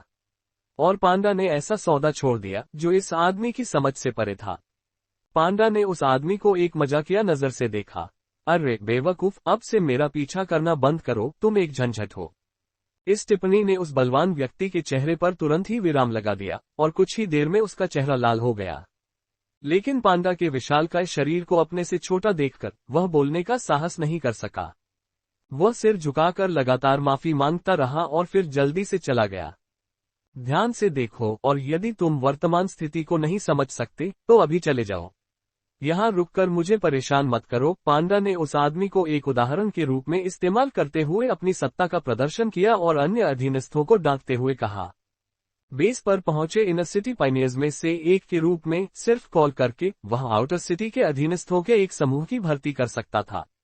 हालांकि इससे भर्ती का मिश्रित समूह भी हो सकता था, और यह शुद्धिकरण और पुनर्गठन के लिए एक अच्छा समय था। ... इस बीच जिस आदमी को बाहर निकाला गया था वह मन ही मन कोसने से खुद को रोक नहीं सका। अरे किस्मत से इनर सिटी में पैदा हुआ एक बेवकूफ अपनी आंखों के सामने ही मांस को बिना खाए छोड़ देता है। कितना डरपोक, उस बड़े शरीर की क्या बर्बादी, लानत है। अतीत में अपनी चापलूसी के बारे में सोचते हुए जिसका नतीजा ये हुआ, पेन जियोन का चेहरा गहरे हरे रंग में बदल गया। 6 फुट की ऊंचाई और आउटर सिटी में एक अच्छे परिवार से आने के कारण वह इस तरह से अपमानित होने को बर्दाश्त नहीं कर सका। वह इनर सिटी का एकमात्र बड़ा खिलाड़ी नहीं है, उसने तो बस बढ़त हासिल कर ली है, बस इतना ही। पेंग जियोंग ने गन्नापूर्ण नजर से सोचा, लेकिन केक के बड़े टुकड़े के लिए इनर सिटी के बड़े लोगों की ओर क्यों देखना। वह बच्चा अकेला था और उसके साथ कुछ स्थानीय लोग भी थे। वह कितना बड़ा खतरा हो सकता था। तो क्या हुआ अगर उसके पास ग्रेड ए प्रतिभा है? ये कब तक रहा है और वह युआन फोर्स को कितने कौशलों में अवशोषित कर सकता था? भले ही वह भाग्यशाली हो और उसे इतने कम समय में किसी मिशन से पुरस्कार मिल जाए, वह वास्तव में कितना सुधार कर सकता है। पेंग जियोन की आंखों में एक गणनापूर्ण चमक दौड़ गई। अगर उसने इस मौके को हाथ से जाने दिया तो कोई दूसरा अवसर नहीं मिलेगा। यदि वह उस बच्चे को उसके द्वारा प्राप्त पुरस्कारों को पचाने देगा, तो उसे संभालना सचमुच कठिन हो जाएगा। यदि आप ऐसा नहीं करेंगे तो मैं करूंगा। 3 ट्रक, अरे यदि वह खींच सकता है तो मैं क्यों नहीं। ये सोचते हुए पेंग जियोनग ने आसमान की ओर देखा और जल्दी से अपने भाइयों को गिरोह से बाहर निकालने लगा। उसे नीचे लाओ। भाई, क्या तुम्हें खुफिया जानकारी के बारे में यकीन है? क्या ये सच में बाहरी लोगों से है? मोटरसाइकिल पर सवार एक मुर्गे का मुकुट पहने व्यक्ति, जो अपनी प्रिय सवारी से कभी दूर नहीं होता था, ने पेंग जियोंग से पूछा। सकारात्मक, मैंने इस लड़के के बारे में सुना है। वो दक्षिणी जिले से हमारा अपना है। ग्रेड ए डायनामिक विजन प्रतिभा है। ऐसा लगता है कि उसने खुद को एक साझेदारी की भूमिका भी दिलवा ली है। ग्रेड ए प्रतिभा, और वह एक साझेदारी के लिए समझौता कर रहा है। नया विकास क्षेत्र अब लोगों के लिए बेताब है। एक अन्य गोरा बालक इस पर व्यंग्यात्मक लहजे में बोला। वह ग्रेड ए की प्रतिभा है और प्रतिस्पर्धा करने में बहुत डरपोक है। इसके लिए लड़ने की हिम्मत नहीं जुटा पाता और कंपनी के किसी विभाग में शामिल होने के बजाय साझेदारी के लिए जाता है। कितना काया है। ठीक है, अगर वह हमारे दक्षिणी जिले के लोगों में से एक है तो यह और भी बेहतर है। क्या उसके बारे में कोई पृष्ठभूमि जानकारी है? मैंने तो बस थोड़ा बहुत सुना है, लेकिन उसकी पृष्ठभूमि क्या हो सकती है? अगर होती भी तो वह साझेदार बनना क्यों चाहता? बेवकूफ। पेंग जियोन पूरी तरह से खारिज कर दिया था। क्या हमें वापस जाकर पहले कुछ खुदाई करनी चाहिए? क्या खोदना है? आगे पीछे करने में 5 दिन लगते हैं। अगर कोई और उसे पकड़ ले तो क्या होगा? अपना दिमाग लगाओ। अरे, खुदाई करने की क्या जरूरत है? अगर कुछ लोग रसातल में मर गए तो क्या हुआ? अगर उसके पास ग्रेड ए प्रतिभा है तो क्या हुआ? यहाँ तक कि इनर सिटी के बड़े बड़े लोग भी मर जाते हैं। मुर्गे जैसे बाल वाले उस आदमी ने ठंडी हंसी हंसी। यदि हम अपने गिरोह में ग्रेड ए प्रतिभावान को भर्ती कर लें तो ये काफी योग्यता होगी, है न? योग्यता? उसके उठने और आपके पूरे परिवार को मार डालने का इंतजार कर रहे हैं। Grade A Pratibha. Grade A प्रतिभा के मरने का और भी बड़ा कारण। नहीं तो बदला लेने के लिए इंतजार क्यों करना पड़ता है? आइए हम भाई बनकर रहें। बहुत अधिक लोगों के कारण साझा करना कठिन हो जाता है। ठीक है, सावधानी से खेलो। मैं खुले में जाकर नमस्ते कहूंगा, तुम लोग उसे चुपके से गोली मारकर खत्म करने के लिए तैयार हो जाओ। वो हम पर पहले हमला करने की हिम्मत नहीं करेगा। अब शाम होने वाली है, मुझे लगता है कि वे शहर में प्रवेश नहीं करेंगे। अगर हम अभी निकल जाएं तो हम पूरी तरह से उनका पीछा कर सकते हैं। ... इस बीच ताओ यू एक छोटा सा गीत गुनगुनाते हुए गा रहा था और 3 मालवाहक ट्रकों के साथ वह लास वेगास के बाहर पहुंचा। Ads by pub future. जब वे वहां से निकले तो दोपहर हो चुकी थी और जब वे इस स्थान पर पहुंचे तो उनकी चमक लगभग फीकी पड़ने वाली थी। वे वास्तव में शहर में जा सकते थे और वहां आराम कर सकते थे क्योंकि ट्रक काफी सुरक्षित थे। लेकिन शहर के द्वार को देखते ही ताओ यू ने समय से पहले ही गति धीमी कर ली और वॉकी टॉकी उठा लिया। आज रात हम बाहर से काम निपटा लेंगे, कल सुबह जल्दी ही सामान इकट्ठा कर लेंगे। जो पास में है उसी से शुरुआत करेंगे, जो भी उपयोगी हो उसे उठा लेंगे और गति पर ध्यान देंगे। ठीक है, हम सभी बॉस ताओ के आदेश का पालन करेंगे। अब प्रतिस्पर्धा करने वाले लोग कम हैं, सामान लोड करना आसान होना चाहिए। मुझे आश्चर्य है कि अगर आसपास कोई हथियार स्टोर हो तो उन सामानों की कीमत अधिक होनी चाहिए। समूह ने वॉकी टॉकी पर कुछ देर तक बेकार की बातें की। जूडी और जेसी की टीम के अलावा दूसरे ट्रक में टॉमी और सेन के भी थे और उन दोनों के अलावा वे अपने पिछले सभा स्थल से कुछ वयस्क पुरुषों को भी मजदूर के रूप में काम करने के लिए लाए थे। उन्होंने मजदूरी नहीं मांगी, डिब्बाबंद सामान में भुगतान ठीक था, बस शवों के दाह संस्कार के लिए मिलने वाली राशि से बेहतर होना चाहिए। ट्रक चलाना और माल को बाहरी इलाकों में ले जाना तथा अत्यंत सक्षम व्यक्तियों द्वारा इसका नेतृत्व करना, ये सब अभी भी संभव था। लेकिन जैसे ही तीनों ट्रक एक तरफ खड़े हुए, ताओ यू ने रियरव्यू मिरर से देखा कि कुछ दूरी से कई मोटरसाइकिलें आ रही थीं। इससे ताओ यू की भौहें अनायास ही उठ गईं। क्या वह बच्चा पांडा गंदा खेल खेल रहा है? खैर, फिर मुझे दोष नहीं दिया जा सकता। ताओ यू ने अपने हाथ आपस में रगड़े। विदेशी इम्प्लांट अपने आप नहीं फटेगा, लेकिन उसे आश्चर्य हुआ कि क्या इससे कुछ अच्छा निकल सकता है। आप लोग ट्रक में ही रहें, मैं जाकर हालात देखता हूँ। वह नहीं चाहता था कि ट्रक में बैठे लोगों को कोई नुकसान हो, इसलिए वह दरवाजा खोलकर वाहन से बाहर कूद गया। सहजीवी वृत्ति का प्रयोग करते हुए उसने लिटिल ब्लैक को ट्रक के नीचे लिटा दिया ताकि वह उसके आदेश की प्रतीक्षा कर सके। लेकिन बाहर निकलने के बाद जब उसने करीब से देखा तो ताओ यू को ये देखकर आश्चर्य हुआ कि आने वाले समूह में पांडा का कोई निशान नहीं था, केवल एक छोटा भाई था जो पहले पांडा का पीछा कर चुका था। अन्य चेहरे अपरिचित थे। वे मुझे इतना नीची नजर से देखते हैं, या इस छोटे भाई का अपना कोई एजेंडा था। इनर सिटी पाइनियर्स को न देखकर ताओ यू की रुचि आधे से भी अधिक कम हो गई। ये सभी बाहरी लोग गंदे चेहरे नहीं तो गंदे इलाके जरूर हैं। ताओ यू की अभिव्यक्ति खराब हो गई। क्या लोगों के साथ गलत नहीं किया जाना चाहिए, है न? हालांकि ये दुर्भावनापूर्ण इरादा गलत नहीं है। मैं उनसे पूछूंगा कि क्या पांडा इसमें शामिल था। Ads by pub future. Tao Yu ने तुरंत गोलीबारी शुरू नहीं की। बस आउटसाइडर्स इंस्टिंक्ट जोड़ बुलेट टाइम जोड़ स्टेल्थ कॉम्बो के साथ उसके पास गलती के लिए पर्याप्त मार्जिन था। फिर भी ताओ यू ने इसके बाद भी अपना सामरिक हेलमेट पहन लिया। बैकवोट बैकवोट बैकवोट। रणनीति को भले ही तुच्छ समझा जाए, लेकिन फिर भी कार्यनीति पर गंभीरता से विचार किया जाना चाहिए। दूसरी ओर पेंग जियोन के चेहरे पर मुस्कान आ गई जब उसने ताओ यू को अकेले नीचे आते देखा। जैसा कि अपेक्षित था, इस बच्चे के पास कोई बैकअप नहीं है। बिना किसी समर्थन के एक बाहरी व्यक्ति अकेले इतना बड़ा मुनाफा निगलने का साहस कैसे कर सकता है? वह अपनी सामर्थ्य से अधिक काम करने से नहीं डरता। पेंग जियोनग अपनी मोटरसाइकिल पर सवार होकर आया और सीधे ताओ यू के सामने रुका और उस पर धृष्टतापूर्वक बैठ गया। ताओ यू को हंसते हुए देखते हुए कहा, बच्चे, मैं तुम्हें जानता हूँ। तुम ग्रेड ए डायनामिक विजन के साथ दक्षिणी जिले के भागीदार हो, है ना? हाँ, मुझे पहले से ही इतना प्रसिद्ध होने की उम्मीद नहीं थी।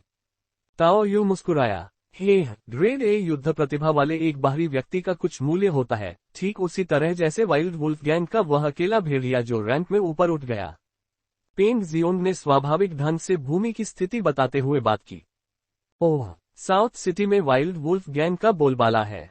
भाई, आप उन्हें इतनी लापरवाही से देखते हैं, लगता है कि आपके पीछे कोई प्रभावशाली व्यक्ति है। क्या ये लॉर्ड पांडा है? ताओ यू ने अप्रत्यक्ष रूप से पूछा। हम उन चीजों में दखल न दें जो आपका काम नहीं है। मुझे आपको ये बताने में कोई आपत्ति नहीं है कि मैं स्कल गैंग से हूँ। हमारा गैंग वाइल्ड वुल्फ गैंग से भी पुराना है और मेरे पिता स्कल गैंग में एक पद पर हैं। चूंकि आप साउथ सिटी के स्थानीय निवासी हैं, इसलिए आपको समझना चाहिए कि इसका क्या मतलब है। भगवान पांडा इसमें शामिल नहीं है। ताओ यू ने लगातार पूछा। वह स्कल गैंग के बारे में भी जानता था, जिसे साउथ सिटी के कैंसर में से एक माना जाता है। आउटस्कर्ट के सार्वजनिक सुरक्षा बल केवल कुछ रेड लाइंस का ही ध्यान रखते थे और उनके पास हर छोटी छोटी बात को संभालने की ऊर्जा नहीं थी। कई इलाकों में गिरोहों ने एक अलग तरह की व्यवस्था बनाए रखी।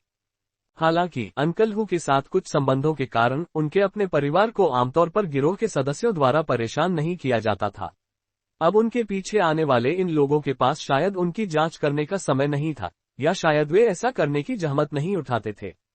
Ads by pub future. उन्होंने पहले ही उसे मारकर चुप कराने का मन बना लिया था। पांडा, पांडा, क्या तुम्हें बस इतना ही पता है? क्या तुम्हें वह बात समझ में नहीं आई जो मैंने तुम्हें अभी बताई? पेंग जियोंग को पांडा द्वारा अपमानजनक तरीके से भगाए जाने की याद आई और उसे झुंझलाहट महसूस हुई। उसके व्यवहार में थोड़ा बदलाव देखकर ताओ यू मुस्कुराए बिना नहीं रह सका। अरे, ये तो वह आदमी नहीं था। अगर तुम खोपड़ी गिरोह से हो तो हम अभी भी दोस्त रह सकते हैं। क्या मैं तुम्हें 3000 युआन फोर्स में ट्रक बेच दूं? ज्यादा महंगा नहीं है ना? ट्रक ड्राइवर मिलना मुश्किल है, तुम्हें पता है। ताओ यू की अधीरता बढ़ती जा रही थी। कीमत ने वास्तव में पेंग जियोनग को लुभाया। 3000 रुपये देना संभव था। हो सकता है कि उसके पास इतनी युआन शक्ति न हो, लेकिन दूसरों के साथ संसाधनों को एकत्रित करने से यह संभव हो सकता है। हालांकि पेंग जियोनग तुरंत ही बहुत शर्मिंदा हो गया। जब मैं तुम्हें मार गिराऊंगा तो ये सब मेरा हो जाएगा। मुझे नहीं लगता कि वे मौत से नहीं डरते। जैसे ही वह बोल रहा था, पेंग जियोंग ने अपनी बंदूक निकाली और अपने लोगों को आगे बढ़ने का संकेत दिया। तो क्या हुआ अगर उसके पास ग्रेड ए प्रतिभाएं हैं? हमारी बेतरतीब गोलीबारी से मारा गया आदमी बेकार है। अरे, अभी भी मुफ्त भोजन की चाहत है, कितनी असभ्यता है। ताओ यू की निगाहें गहरी हो गईं और उसके सामने का दृश्य अचानक धीमा हो गया। धमाका, धमाका, धमाका। कई पूर्व आक्रमणकारी शॉट्स के साथ साथ अपना सिर झुकाकर गोलियों से बचते हुए ताओ यू ने अपनी बंदूक वापस रख ली और शवों के पास से चलता हुआ आगे बढ़ा, क्योंकि वे एक एक करके सिर पर गोली लगने से गिर रहे थे। आखिरी की ओर बढ़ते हुए, जिसे लिटिल ब्लैक ने पकड़ रखा था और चीखों के बीच उसे लगातार काटा जा रहा था। अरे भाई, क्या वाकई पांडा की तरफ से कोई निर्देश नहीं, कोई संकेत भी नहीं? आह, मुझे बचा लो, मुझे जाने दो, मैं वास्तव में कुछ नहीं जानता। आह, पेंग जियोंग ने गलत बोला और पांडा ने उससे भगा दिया, मुझे बचा लो। लिटिल ब्लैक द्वारा क्रूरतापूर्वक फाड़े जा रहे व्यक्ति के शब्दों को सुनकर ताओ यू की जीभ चटकने लगी। हे भगवान, इस आदमी का जीवन निश्चित रूप से कठिन रहा होगा। इसके बाद उन्होंने कोई परेशानी नहीं उठाए और कार में बैठने के लिए मुड़ गए। सफाई करो और मोटरसाइकिलों को ठीक से व्यवस्थित करो, फिर सभी हथियार वगैरह उठाओ। लिटिल ब्लैक की ओर पीट करके उसने सहजता से आदेश दिया। लिटिल ब्लैक ने अपनी दुम को जोर से हिलाया और चीखते हुए आदमी की खोपड़ी में घुसा दिया, फिर शव को एक तरफ फेंक दिया। ऐसा नहीं है कि रसातल में कुछ मौतें ही अनदेखी रह जाती हैं। इस सर्वनाशकारी दुनिया में मौतें एक रोजमर्रा की घटना है। सड़क के किनारे आवारा कुत्तों के लिए कुछ अतिरिक्त भोजन मात्र है। ... वापस बेस पर अलाव के पास पांडा अपने लिए एक गर्म बर्तन पका रहा था, एक ही समय में खा रहा था और चीख रहा था। ये स्वाद सचमुच बहुत तेज है, लेकिन स्वादिष्ट है। एक और छींक के बाद उसने अपनी नाक भींची और फिर कुछ टुकड़े उठाकर मुंह में ठूंस लिए। भाई, ये बैच ठीक नहीं है। मैं तुम्हें अधिकतम 8000 ही दे सकता हूँ, मुझे भी लाभ कमाना है ना? या फिर तुम इसे मिशन हॉल को सौंपने की कोशिश कर सकते हो, लेकिन वे निश्चित रूप से उतना नहीं देंगे जितना मैं देता हूँ। बैकवोट। पांडा सामान की 3 गाड़ियों का निरीक्षण कर रहा था, जिन्हें ताओ यू ने जल्दी जल्दी अंदर खींचा था, और जाहिर तौर पर वह अनुमान लगा रहा था। बैकवोट। तो फिर 8000 भाई। क्या पहले तुम्हारा कोई छोटा भाई नहीं था? वह अब तुम्हारे साथ क्यों नहीं है? बैकवोट। ताओ यू ने देखा कि पांडा ने उसे युआन फोर्स में संचार करने के लिए चुंबकीय काट दिया और उसने सहजता से पूछा, बैकवोट। ये तो एक बेवकूफ है, इससे परेशान मत होना, और अगर तुम इसे दोबारा देखो तो मुझे मुंह मत दिखाना। बैकवोट। पांडा ने बोलते हुए कार्ड में युआन फोर्स भर दिया, फिर उसे वापस ताओ यू को सौंप दिया। बैकवोट। ठीक है, व्यापार करना आनंददायक रहा है। बैकवोट। चुंबकीय कार्ड वापस लेते हुए ताओ यू ने सामान उतारने की व्यवस्था शुरू कर दी। फिर उसने चारों ओर देखा। हालांकि सिर्फ एक दिन बीता था, लेकिन बेस में कुछ उल्लेखनीय बदलाव थे। ज़ॉम्बी की लाशें काफी हद तक साफ कर दी गई थीं, लेकिन हवा में अभी भी जली हुई बदबू थी। उसी समय उसने जैक को शवों को जलाने में मदद करते देखा, इसलिए वह वहां चला गया। बैकवोट। अरे, क्या आज तुम्हारे पास सीखने का समय है? अगर नहीं तो मैं फिर से सामान ढोने चला जाऊंगा। बैकवोट। मैं सीखूंगा। अब तक तो उनके पास खाने के लिए पर्याप्त भोजन हो जाना चाहिए। बैकवोट। जैक ने बदबू से भरे अपने हाथों को थपथपाया। बैकवोट। और इसी समय पास में आराम कर रही एक आंटी फिर से जल्दी से आई। बैकवोट। जैक, आप मुझे ऐसे ही नहीं छोड़ सकते। मैं बाकी काम कैसे पूरा कर पाऊंगा? बैकवोट। पब फ्यूचर द्वारा विज्ञापन। बोलने के बाद उसने ताओ यू की ओर देखा। बैकवोट। और तुम लड़के, युवा लोगों को मेहनती होना चाहिए। अपनी चाची को कुछ जलन से बचाने में मदद करो। बैकवोट। हालांकि ताओ यू ने इसकी उम्मीद की थी, फिर भी उसने अंदर से आंखें घुमाई। थोड़ी धूप वास्तव में चीजों को उज्जवल बनाती है, लेकिन जैक ऐसा व्यक्ति नहीं था जो बिना सोचे समझे मदद करके दूसरों को खुश कर दे। उसकी मदद उसके अपने कारणों से थी और उसका आंटी से कोई खास लेना देना नहीं था। बैकवोट। बस उतना ही करो जितना तुमने कल किया था, और तुम काम पूरा कर लोगे।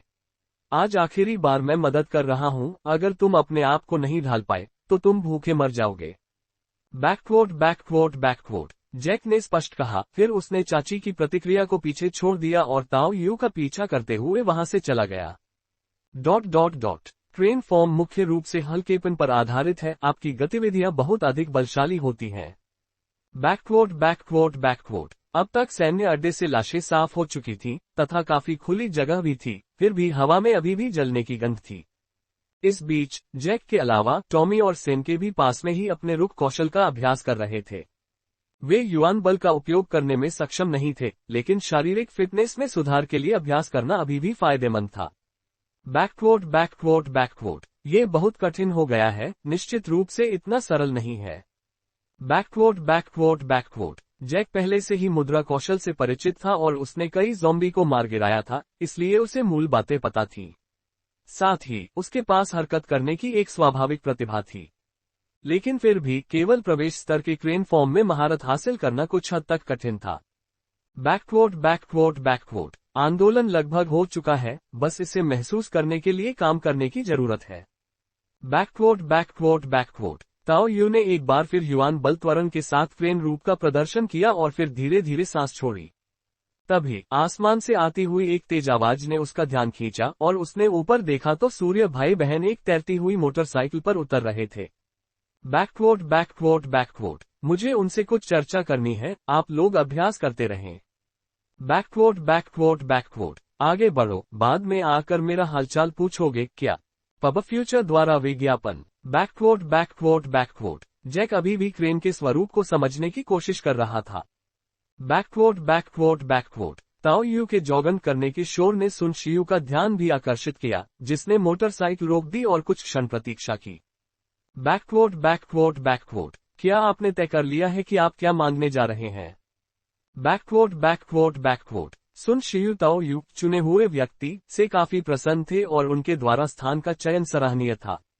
उस समय ये स्थान थोड़ा सुनसान था, लेकिन सुरक्षा ही महत्वपूर्ण थी। गोबी रेगिस्तान एक प्राकृतिक अवरोध के रूप में कार्य करता था, जो रसातल के खिलाफ एक आवश्यक तत्व था। भूमिगत जल स्रोत और बेस के रक्षा उपाय बहुत सी परेशानियों से बचाएंगे। एक बार जब ये साफ हो जाएगा तो पड़ोसी शहर आपूर्ति बिंदु के रूप में काम कर सकता है और नखलिस्तान को कृषि भूमि में बदला जा सकता है। अभी भी बहुत सारे प्रारंभिक कार्य की आवश्यकता थी। स्टारशाइन सिटी से संसाधन सहायता मिलने के बावजूद एक बड़ा परिचालन स्थापित करने में कई वर्ष लग सकते हैं। अग्रदूतों को एकत्रित होने के लिए समय की आवश्यकता थी और उस समय वहां अधिक स्थानीय लोग नहीं थे। बैकवोट बैकवोट बैकवोट, यदि इसमें अलौकिक कौशल से संबंधित कोई व्यवस्थित चीज है तो वह आदर्श होगी। बैकवोट बैकवोट बैकवोट, ताओ यू ने अपना छोटा सा अनुरोध प्रस्तुत किया, जिसे सुनकर सुन शिकिंग, जो उत्सुकता से देख रहा था, अपनी हंसी रोक नहीं सका। बैकवोट बैकवोट बैकवोट, एक अति से दूसरी अति तक है न। बहुत से अलौकिक कौशल उपयोग के लिए तैयार नहीं है और बहुत से कौशल गंभीर मानसिक संदूषण से ग्रस्त हैं। कुछ के लिए तो पूर्व आवश्यकताएं भी हैं, बिना उपयुक्त आधार के उन्हें संभालना बहुत मुश्किल हो सकता है। बैकवोट बैकवोट बैकवोट, ताओ यू वास्तव में ये कहना चाहता था कि वह जोखिम उठाने के लिए तैयार है, लेकिन फिर भी उसने अपनी इच्छा को दबा लिया। आखिरकार ऐसी चीजों के लिए सावधानी की आवश्यकता होती है, मानसिक संदूषण की सीमा कौन जानता है। अगर यह बहुत गंभीर था और वह भूमिका को विश्वसनीय ढंग से नहीं निभा सकता था, तो यह समस्याग्रस्त हो सकता था। जहां तक उसके मूल रहस्यों का प्रश्न है, उसे निश्चित रूप से उन्हें सुरक्षित रखने की आवश्यकता थी। शिक्षण भी ठीक है। मैंने मायरिएट स्ट्रीम्स डोजो के मायरिएट स्ट्रीम्स 5 फॉर्म्स में महारत हासिल कर ली है और कुछ युवान बल का निवेश करने के बाद मैंने 5 फॉर्म्स को एक के रूप में हासिल कर लिया है। ये केवल अफसोस की बात है कि मेरे पास संबंधित श्वास तकनीक नहीं है। मुझे ये भी यकीन नहीं है कि बेसिक श्वास विधि और मायरिएट स्ट्रीम्स श्वास तकनीक के बीच कोई संघर्ष है या नहीं। ताओ यू बहुत ज्यादा नहीं चुनता था। अगर वह सही मायने में एक मैचिंग ब्रीदिंग तकनीक के साथ सेट को पूरा कर सकता था तो ये बहुत बढ़िया होगा। किसी कौशल के पहले देवत्वीकरण की लागत प्रभावशीलता बहुत अधिक थी। अन्य कौशल पहले से ही हासिल कर लेने के बाद केवल यही कौशल गायब था, जो निश्चित रूप से एक पूरक प्रभाव डालता। ये किसी बेमेल कौशल को सीखने से बेहतर था। बेसिक ब्रीदिंग मेथड किसी भी ब्रीदिंग तकनीक के साथ लगभग सार्वभौमिक रूप से संगत है। यह एक निश्चित वृद्धि भी प्रदान कर सकता है। मैंने इसका अभ्यास किया है और इसमें कोई समस्या नहीं है। सुन शिकिंग ने मुस्कुराते हुए हाथ हिलाते हुए कहा। ये खूबसूरत युवक निजी जीवन में उतना अलग थलग नहीं था जितना रेडियो पर था। ताओ यू को सन शिकिंग काफी मिलनसार लगा। मैरिएट स्ट्रीम्स 5 फॉर्म्स, मुझे इसके बारे में कुछ धारणा है। Ads by pub future. यद्यपि आउटर सिटी में असंख्य धाराएं 5 रूप अविश्वसनीय रूप से शक्तिशाली थीं, लेकिन सन शियू के लिए वे केवल अस्पष्ट रूप से परिचित थीं। ठीक है, अगर आप श्वास तकनीक सीखना चाहते हैं तो मैं आपके लिए एक अनुरोध करूंगा। मेरे पास अलौकिक क्षमताओं तक पहुंच भी है जिन्हें सीखा जा सकता है। हालांकि मेरे पास ज्यादा समय नहीं है। अगर आप धैर्य रखते हैं और सीखने की अवधि बढ़ाने के लिए तैयार हैं, तो आप मेरे पास आ सकते हैं और खुद चुन सकते हैं। सुन शियू ने अपना सिर झुकाया, एक पल के लिए सोचा और फिर ताओ यू को 2 विकल्प दिए। यदि सुविधा ही प्राथमिकता थी, तो माइरियड स्ट्रीम्स ब्रीदिंग टेक्निक सीखना जारी रखना स्पष्ट विकल्प था, और यह एक पूर्ण सेट होगा। लेकिन बिना किसी हिचकिचाहट के ताओ यू ने कहा, मैं आपसे सीखना चाहता हूं। जब किसी महत्वपूर्ण व्यक्ति के करीब आने का अवसर हो तो हिचकिचाहट क्यों? आखिरकार ये सब देवत्व कौशल के बारे में था। ठीक है, चलो अब करते हैं। मैं तुम्हें अपनी आध्यात्मिक शक्ति को केंद्रित करने के लिए ध्यान तकनीक सिखाऊंगा। आप जैसे गतिशील दृष्टि वाले व्यक्ति के लिए यह आपकी सजगता और प्रतिक्रिया को बेहतर बना सकता है, आपके मस्तिष्क को आपकी आंखों के साथ तालमेल रखने में मदद कर सकता है, और यह अन्य शारीरिक प्रणालियों की क्षमताओं के साथ संघर्ष नहीं करेगा। यह आपकी सीखने की क्षमताओं को भी बढ़ाएगा। सन शियू के प्रस्तावित समाधान ताओ यू के लिए काफी उपयुक्त थे।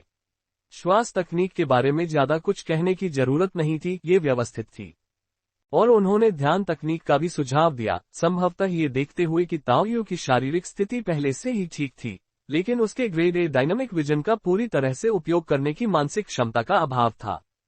सन शियू का इरादा ताओ यू की ग्रेड ए प्रतिभा, गतिशील दृष्टि पर ध्यान केंद्रित करना था, और वर्तमान में ऐसे लोगों की आवश्यकता को देखते हुए जो अपने दम पर खड़े हो सके, ताओ यू में विकसित होने की क्षमता थी। सीधी सादी पृष्ठभूमि, असाधारण प्रतिभा, सौभाग्य, योग्यता और सुंदरता के कारण ताओ यू का विकास निश्चित रूप से महत्वपूर्ण था।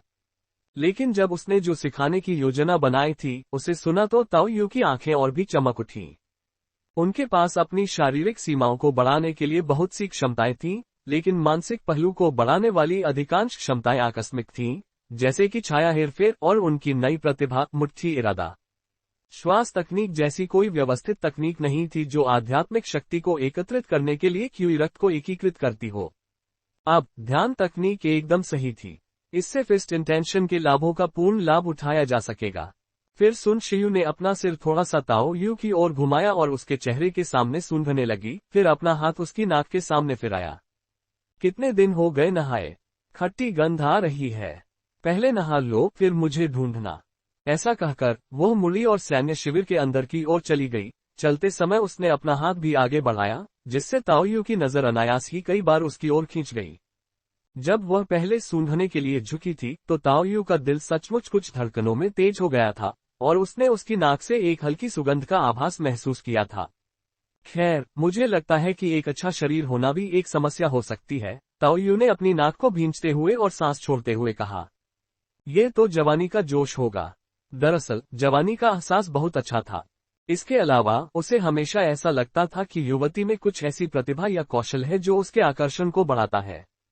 यद्यपि उनकी मानसिक प्रतिरक्षा ने उन्हें कुछ मानसिक प्रभावों को नजरअंदाज करने की अनुमति दी, लेकिन दर्द जैसी प्राकृतिक प्रतिक्रियाएं अपरिहार्य थीं। हालांकि ताओ यू को यह थोड़ा अजीब लगा कि सुन शियू ने अपने भाई से यह काम करवाने के बजाय उसे व्यक्तिगत रूप से सिखाने का फैसला किया था। या तो उसका भाई इसमें कुशल नहीं था, या खैर शायद उसने उसे एक संभावित प्रेमी के रूप में देखा ही नहीं। आंतरिक शहर के निवासी बाहरी लोगों को नीची नजर से देखते थे, और इस फ्लोटिंग सिटी के दिग्गज ने संभवतः लिंग में कोई अंतर नहीं देखा जब बात उसके लिए उपयुक्त उपकरण व्यक्ति की आए। अपना सिर हिलाते हुए ताओ यू फिर पीछे मुड़ा और जैक के घर की ओर चला गया। सामान ढोने के लगातार काम के बाद भी वह अभी तक शांत नहीं हुआ था, इसलिए वह नहाने के लिए जैक के छात्रावास में चला जाता था। सैन्य शिविर का अपना भूमिगत जल कुआं था, जो इसके मूल्य का एक महत्वपूर्ण कारण था। 18 वर्षों में पहली बार वास्तविक स्नान।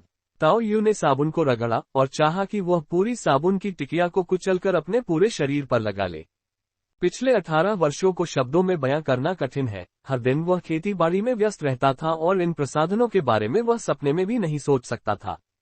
यदि वह कभी बहुत अधिक गंदे हो जाते तो वे चारकोल पाउडर का उपयोग करते। यहाँ साल भर ठंडा पानी रहता था और जो लोग शारीरिक रूप से मजबूत नहीं थे, वे सर्दियों में स्नान नहीं करते थे। पिछली बार जब मैं लौटा था, तो मैं बदबूदार और जंग खाया हुआ था और मैंने सिर्फ ठंडे पानी से नहाया था। मैं लगभग अपने ही पसीने में भीग गया था, लेकिन बाहरी शहर में तो और भी बुरी गंध आ रही थी, और वहां पहुंचने के बाद मैं लाशों से भरी सड़कों से गुजर रहा था। हर जगह सड़न की गंध थी, इसलिए ये ज्यादा मायने नहीं रखता था। अब जब मेरे पास अस्थायी रूप से रहने के लिए एक जगह और कुछ दैनिक आवश्यकताएं थीं, तो ताओ यू ने अपने साथ कोई बुरा व्यवहार नहीं किया और पूरी ताकत से सफाई की तथा त्वचा को एक्सफोलिएट करने में अपनी पूरी ताकत लगाई। इस ताजगी भरे एहसास ने उसे जैक को बुलाकर उसकी पीठ साफ करने के लिए मजबूर कर दिया। ताज़ा अपने आप को अंदर और बाहर से अच्छी तरह धोने के बाद ताओ यू को सचमुच ऐसा महसूस हुआ जैसे उसने कई पाउंड गंदगी साफ कर दी हो। बेस पर भी वातावरण बहुत अच्छा नहीं है, लेकिन सभी शवों के जल जाने के बाद और धीरे धीरे सफाई जारी रखने के बाद ये बेहतर हो जाएगा। कम से कम यह आउटर सिटी से तो बेहतर होगा। अपने कपड़े पहनने के बाद ताओ यू ने थोड़ा सोचा। कम से कम बेस में एक पूर्ण सीवेज प्रणाली थी, जो आउटर सिटी की तुलना में कहीं बेहतर थी, जहां कोई सीवर नहीं था। सफाई हो गई, अब समय है उस धनी महिला को खोजने का, और सीखते समय मैं फ्लोटिंग सिटी मामले का भी जिक्र करूंगी। उन्होंने अब तक नोटिस कर लिया होगा और निश्चित रूप से संबंधित कार्य पुरस्कार होंगे। ताओ यू ने 50,000 युआन फोर्स से अधिक की अपनी बचत को देखा और थोड़ा फूला हुआ महसूस किया। चुने हुए व्यक्ति और साइट चयन पुरस्कार को अप्रत्याशित लाभ माना जा सकता है, लेकिन माल परिवहन के लिए पुरस्कार कड़ी मेहनत से अर्जित किए गए थे। हालांकि मैं ये गारंटी नहीं दे सकता कि भविष्य में मुनाफा इतना अधिक होगा, लेकिन ऐसा लगता है कि एक महीने तक सामान ले जाने से मुझे 60 से 70,000 युआन फोर्स की कमाई हो सकती है। अगर मैं यह मौका चूक गया तो फिर कोई मौका नहीं मिलेगा। लास वेगास से सामान अभी तक ज्यादा नहीं भेजा गया था और प्रतिस्पर्धी भी कम थे। ये व्यावहारिक रूप से पैसा कमाने जैसा था। 60 से 70,000 युआन प्रति माह, मैं पहले इसका सपना भी नहीं देख सकता था। लेकिन यह इस शर्त पर है कि मैं लास वेगास में छिपे खतरों का समाधान कर सकता हूं, अन्यथा मैं रात भर शहर में रहने की हिम्मत नहीं कर पाऊंगा, क्योंकि मैं गहराई में जाने में असमर्थ हूं। नए कपड़े पहनने और साफ सफाई करने के बाद ताओ यू ने अनायास ही थोड़ा सा इत्र लगा लिया। पब फ्यूचर द्वारा विज्ञापन। यह जरूर किसी सैनिक का होगा जो इस छात्रावास में रहा होगा। जब आप किसी अमीर महिला से मिलने जा रहे हो तो आपको अच्छी खुशबू का ध्यान रखना चाहिए। ... तुमने ये क्या लगा रखा है? ये तो बहुत मजबूत है। ताओ यू ने बैरकों में कमांडर के कमरे में सन का अस्थायी निवास स्थान ढूंढ निकाला, जहां सौर पैनलों की बदौलत दिन में भी रोशनी जलती रहती थी। ये बैरकों में उन कुछ स्थानों में से एक था जहां ऐसा करना संभव था। लेकिन जब उसने मुस्कुराते हुए दरवाजा खटखटाया तो उसे सुन शियू की तिरस्कार भरी आवाज मिली। सन शियू ने अपनी उभरी हुई नाक पर भौहें सिकुड़ी, उसके सामने हाथ हिलाया, जिससे ताओ यू अवाक रह गया और उसका गला भर आया। शायद शैम्पू खत्म हो गया है, मुझे बहुत खेद है।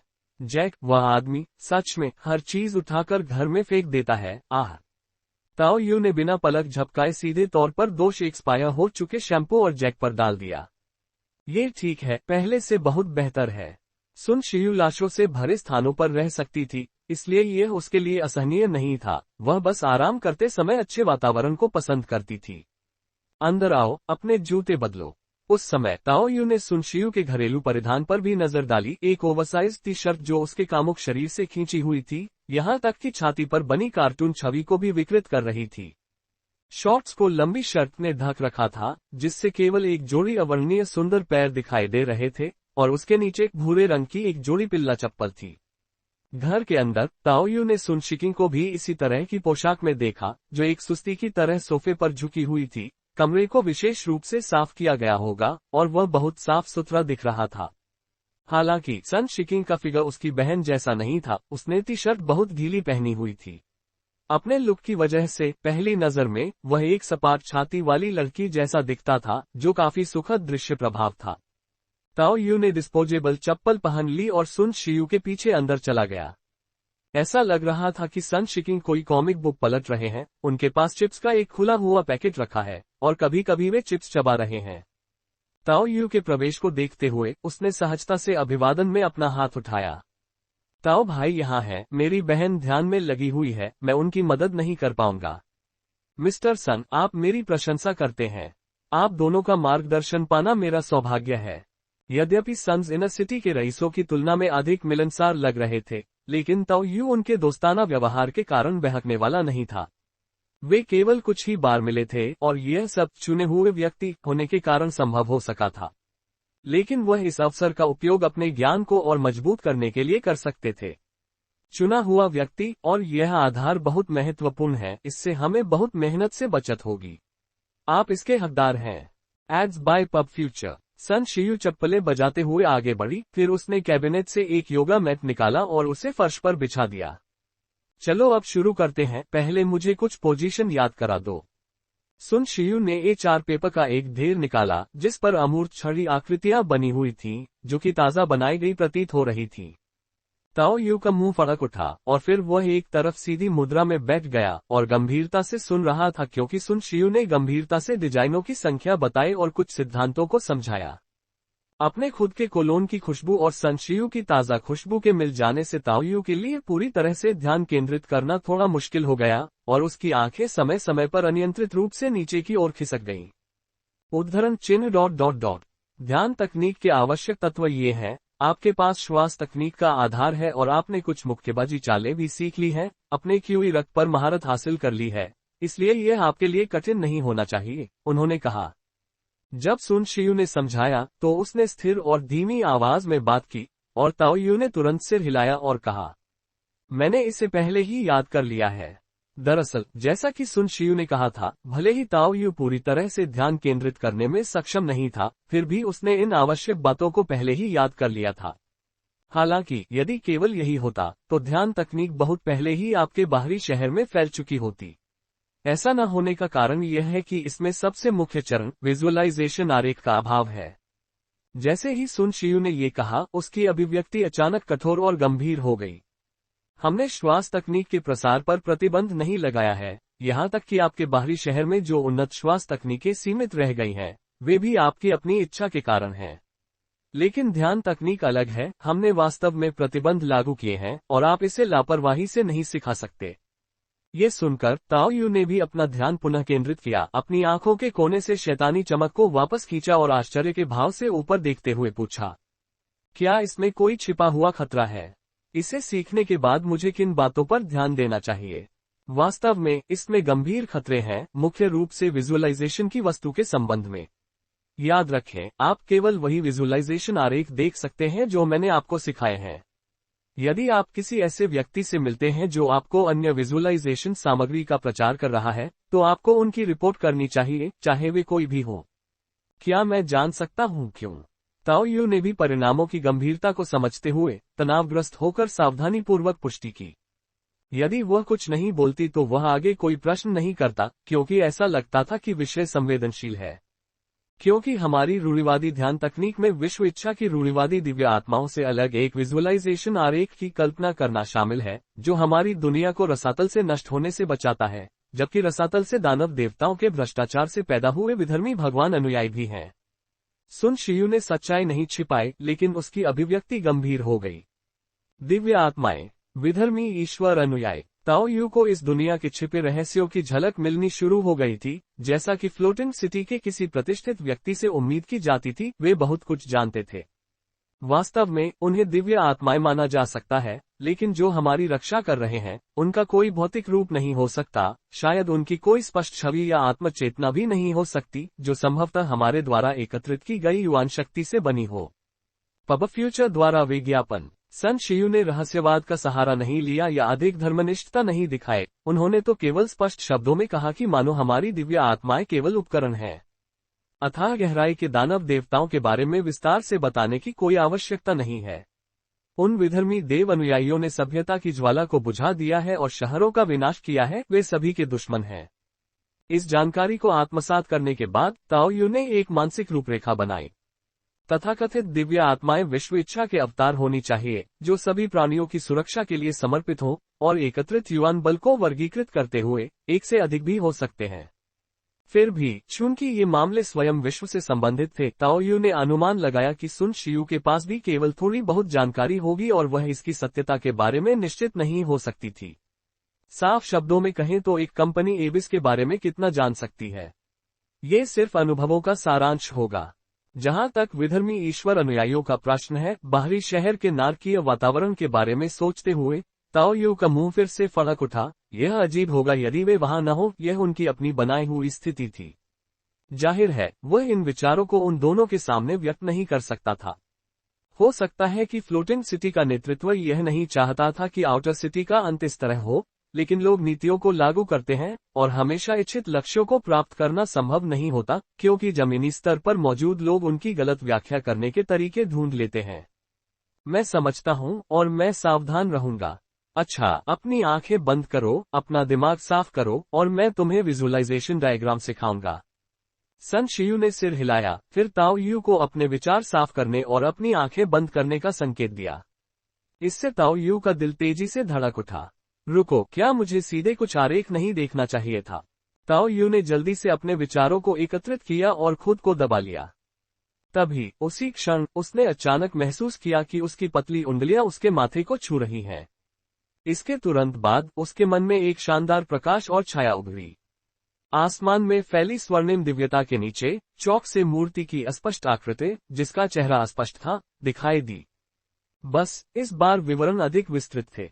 ऐसा लग रहा था कि यह बात उसकी आत्मा में दृढ़ता से अंकित हो गई है। चूंकि यह कोई हमला नहीं था, इसलिए ताओ यू ने पाया कि वह सहन करने का विकल्प चुन सकता है और आने वाली छाप को नष्ट नहीं कर सकता, इसलिए वह कुछ हद तक राहत महसूस कर रहा था। शुक्र है। लेकिन अगले ही पल ताओ यू को घुटन सी महसूस हुई। उसके चेहरे पर कोमलता और दबाव की मिश्रित अनुभूति हुई, और जब उसने सांस लेने की कोशिश की तो एक ताजगी भरी खुशबू उसके नथुनों में प्रवेश कर गई। अपनी आंखें खोलते ही अपनी असाधारण दृष्टि वाले ताओ यू को भी अपने सामने अंधेरा महसूस हुआ। फिर उसने सुन शियू की टी शर्ट की छाती पर कार्टून छवि को स्पष्ट रूप से देखा। क्या हो रहा है? मैं अभी केवल 18 साल का हूँ, मुझे ऐसा उत्तेजक दृश्य मत दिखाओ। ताओ यू का दिल तेजी से धड़क रहा था। उसने अनजाने में अपना मुंह खोल दिया। ... किनारे पर चिप्स खा रही सन शिकिंग भी आश्चर्य से दंग रह गई, क्योंकि उसने देखा कि उसकी बड़ी बहन अचानक उसके ऊपर गिर पड़ी और डर के मारे उसके चिप्स गिर गए। आउच आउच आउच NO वेल बी इन सी ओम। सुन शियू ताओ यू के ऊपर बैठ गई, एक हाथ ताओ यू की छाती पर रखकर तथा दूसरे हाथ से अपना सिर ढकते हुए उसने अपना सिर ऊपर उठाया। तीव्र दर्द से उसका चेहरा पीला पड़ गया और वह ठंडी हवा अंदर खींचती रही। इस बीच ताओ यू जमीन पर हतप्रभ सा पड़ा हुआ शून्य दृष्टि से ऊपर देख रहा था। स्वादिष्ट हिस, क्या विजुअलाइजेशन डायग्राम को स्थानांतरित करना इतना दर्दनाक है? लगभग मुझे दूसरी तरफ भेज दिया। ताओ यू के शरीर पर खड़े होने के लिए सहारा लेते हुए सुन शियू थोड़ा लड़खड़ाई, अपनी मुट्ठियों से उसके सिर पर वार करती रही और फिर बिना भूले ताओ यू की ओर नीचे की ओर देखा। माफ करना, हाँ, मैंने पहले कभी इसे स्थानांतरित नहीं किया है, कोई अनुभव नहीं है। फिर उसे अपनी चप्पलें मिली जो गिरने के दौरान नंगे पैर गिरी थी, और उन्हें पहनने के बाद उसने अपने पैर की उंगलियों को कुछ बार थपथपाया। माफी मांगने की कोई जरूरत नहीं। ताओ यू ने धीमी सांस छोड़ी, उसकी आंखें कुछ चमकीली थीं। क्या यह अप्रिय लगता है? जब माँ ने इसे हमें दिया था तब मुझे ऐसा नहीं लगा था। इस समय तक सुन शिकिंग भी उठ खड़ी हुई, उसके पास आए, अपनी बड़ी बहन के माथे को छुआ, फिर उसकी ओर आंखें घुमाई। ऐसा नहीं है कि आपने इसमें पूरी तरह से महारत हासिल नहीं की है ना? मैंने आपको बताया था, मैं अभी छठे स्तर पर भी नहीं पहुंचा हूं। आप इतनी जल्दी कैसे आगे बढ़ सकते हैं? क्या आपने खुद को ये सोचकर धोखा नहीं दिया कि आप छठे स्तर पर पहुंच गए हैं? मारपीट की तलाश में हो, है ना? सन शियू ने सन शिकिंग को घूर कर देखा, और एक पल में दुर्विकिनेसिस की एक अदृश्य शक्ति फूट पड़ी, जिससे उसके बाल उड़ने लगे। और उपहासपूर्वक सुन शिकिंग को एक अदृश्य शक्ति द्वारा छत की ओर धकेल दिया गया। धमाका, छत से थोड़ी धूल गिरी। मैं गलत था, बहन, मैं गलत था। पहले उससे पूछ लो, देखो कि यह काम करता है या नहीं। छत पर चिपकी हुई बिखरे बालों और अस्त व्यस्त कपड़ों के साथ, जिससे उसकी नाभि दिख रही थी, सुन शिकिंग ने जल्दबाजी में दया की भीख मांगी और अप्रत्यक्ष रूप से ताओ यू का जिक्र किया। ये प्रभावी होना चाहिए। विजुअलाइजेशन आरेख बहुत स्पष्ट था, हमारे चौक में लगी मूर्ति की तरह। Ads by pub Future. ओह, तो ये सफल रहा। ये सुनते ही सुन शियू ने अपने छोटे भाई को तुरंत छोड़ दिया, जिससे वह जोर से सोफे पर गिर गया। इससे ताओ यू ने अनजाने में अपनी गर्दन सिकोड़ ली। उनके पास मौजूद हथियारों को देखकर ताओ यू को उनकी क्षमताओं के बारे में कुछ अंदाजा हो गया था। मजाक में इस्तेमाल की जाने वाली शक्ति भी बहुत शक्तिशाली थी, चुने हुए लोगों के शब्द के लिए बिल्कुल उपयुक्त। जब सन शियू ने गुस्से में सन शिकिंग पर हमला किया था, तो ताओ यू को सचमुच खतरे का एक भयावह एहसास हुआ था। अगर वह चाहती तो पहले वाला बल उसकी गर्दन तोड़ सकता था। जरा सोचिए, मौके पर ही पूरी ताकत से माइरियाड स्ट्रीम्स 5 फॉर्म्स का प्रदर्शन करना, फिर दूर से आपकी गर्दन मरोड़ दी जाए, फुफकारें। ठीक है, फिर कोई बात नहीं, बस थोड़ा अनुभव की कमी है। धीरे धीरे समय के साथ। भूल जाओ, मैं अब और ट्रांसफर नहीं करूंगी। अब से जो भी ट्रांसफर करना चाहे वह खुद कर सकता है। सुन शियू ने मुंह बनाया और अपना सिर पकड़े रही, ऐसा लग रहा था कि वह दर्द में है। ताओ यू और सुन शिकिंग दोनों आज्ञाकारी भाव से एक तरफ बैठे थे और चोंच मारते मुर्गियों की तरह अपना सिर हिला रहे थे। ठीक है, आज के लिए बस इतना ही। वापस जाओ और अच्छे से अभ्यास करो, विजुअलाइजेशन डायग्राम को पिछले चरणों के साथ जोड़ो, देखो कि क्या तुम इसे समझ पाते हो। अगर नहीं तो कल फिर से मुझसे मिलने आना। सिर दर्द की वजह से सन शियू कुछ चिड़चिड़ा हो गया था। उसने ताओ यू को तिरछी नजर से देखा, जिससे वह बिना कुछ कहे भागने के लिए तैयार हो गया। लेकिन तभी उसे अपना दूसरा उद्देश्य याद आया और उसने तुरंत कहा, मेरे पास राजधानी से आए लोगों के बारे में कुछ खुफिया जानकारी है। ताओ यू के शब्दों ने सुन शियू को, जो अभी भी अपना सिर पकड़े हुए थी, रुकने पर मजबूर कर दिया। फिर उसने सिर हिलाया। तुम सचमुच भाग्यशाली हो, इस बारे में उससे समन्वय करो, मैं आराम करने जा रहा हूँ। ये कहते हुए वह अपने कमरे की ओर चलते हुए उसके सिर पर हाथ फेरती रही। जब सन शिकिंग ने अपनी बहन को दरवाजा मजबूती से बंद करते देखा, तब उसने राहत की सांस ली, फिर ताओ यू की ओर मुड़कर उसे अंगूठा दिखाया। बहादुर आदमी, ताओ यू। बिल्कुल नहीं, मुझे अभी भी ऐसे असाधारण कौशल को आगे बढ़ाने के लिए आपको धन्यवाद देना है। मैं ताओ यू ने विनम्रतापूर्वक अपने हाथों से इशारा किया, लेकिन इससे पहले कि वह बात पूरी कर पाता, सन शिकिंग ने उसे बीच में रोक दिया। मेरा मतलब यह है कि पढ़ाई के दौरान आपने मेरी बहन की जांघों पर 7 बार और छाती पर 13 बार नजर डाली। क्या आपको पता है कि पिछली बार जब कोई उसके पीछे गया था तो उसका पैर टूट गया था। सोफे पर एक तकिया लेकर बैठी हुई सुन शिकिंग शरारती ढंग से हंसने लगी। उसका चेहरा वास्तव में काफी सुंदर था, बिल्कुल उसकी बहन की तरह। फिर भी ताओ यू को उसकी मुस्कान बहुत परेशान करने वाली लगी। वह कुछ सोच रहा था, लेकिन उसका शरीर कुछ और कर रहा था। उसने तुरंत प्रार्थना में अपने हाथ जोड़ लिए। पब फ्यूचर द्वारा विज्ञापन, मैं अपने पैर नहीं तोड़ना चाहता। हाँ, तुम सच में मजाकिया हो। एक बाहरी व्यक्ति होने के बावजूद पदानुक्रम की भावना का अभाव। यद्यपि तुम सम्मान के साथ व्यवहार करते हो, लेकिन अगर तुम सच में अपने दिल में ऐसा महसूस करते तो तुम ऐसा करने की हिम्मत नहीं करते। अपनी बाहों में तकिया लेकर खुशी से झूमते हुए सुन शिकिंग सोफे पर क्रॉस लेग करके बैठ गई और अपने पैरों को झुलाने लगी। लेकिन यह अफसोस की बात है, आप में प्रतिभा की कमी है। अन्यथा साफ पृष्ठभूमि और अच्छे लुक्स के साथ आपके पास मौका नहीं होता। वास्तव में मेरी गतिशील दृष्टि अधिकतम है। ताओ यू ने एक सूखी हंसी हंसी, जिसने सुन शिकिंग को थोड़ा उलझन में डाल दिया। सचमुच, अधिकतम। किसी भी कौशल का अधिकतम तक पहुंचना काफी दुर्लभ है, यहाँ तक कि गैर लड़ाकू कौशल का भी अनूठा प्रभाव होता है। ये सच है, आप इसका परीक्षण कर सकते हैं। इसके बजाय इस जवाब ने सन शिकिंग के चेहरे पर अजीब भाव पैदा कर दिया। यह आदमी वास्तव में उसका देवर नहीं बनना चाहता था, है न? हालांकि डायनामिक विजन कमजोर पक्ष में था, अगर यह अधिकतम पर होता। खांसी, बताओ तुम्हारे पास क्या खुफिया जानकारी है। विषय के इस अचानक परिवर्तन से ताओ यू का मुंह फड़क उठा, लेकिन उसने तुरंत शॉर्टकट लेने के विचार को दबा दिया और तत्काल लाभ पर ध्यान केंद्रित करना शुरू कर दिया और गंभीरता से कहा, मैं पहले भी चुने हुए व्यक्ति के साथ इस स्थान पर आ चुका हूँ। हाँ, मुझे पता है, और तुमने एक लाश राजा को मार डाला, है ना? कोई कौशल है। अपनी युवावस्था के बावजूद अपने परिवार की स्थिति को देखते हुए सुन शिकिंग ने तेजी से काम किया।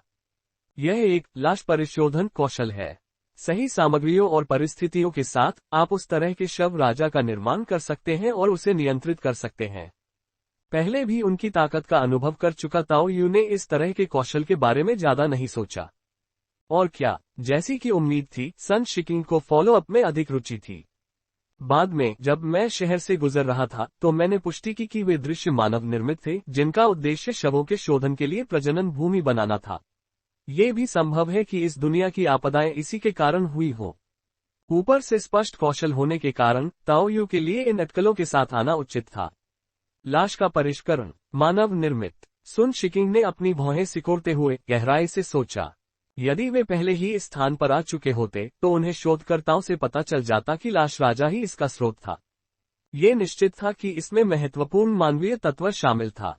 पब फ्यूचर द्वारा विज्ञापन। लेकिन सर्वनाश के बाद की दुनिया कोई असामान्य बात नहीं थी। पुराने विकास क्षेत्रों में भी ऐसी घटनाएं घटी थीं, जिनमें कई तरह के अस्पष्ट, यहां तक कि अतार्किक कारणों से दुनिया का अंत हुआ था।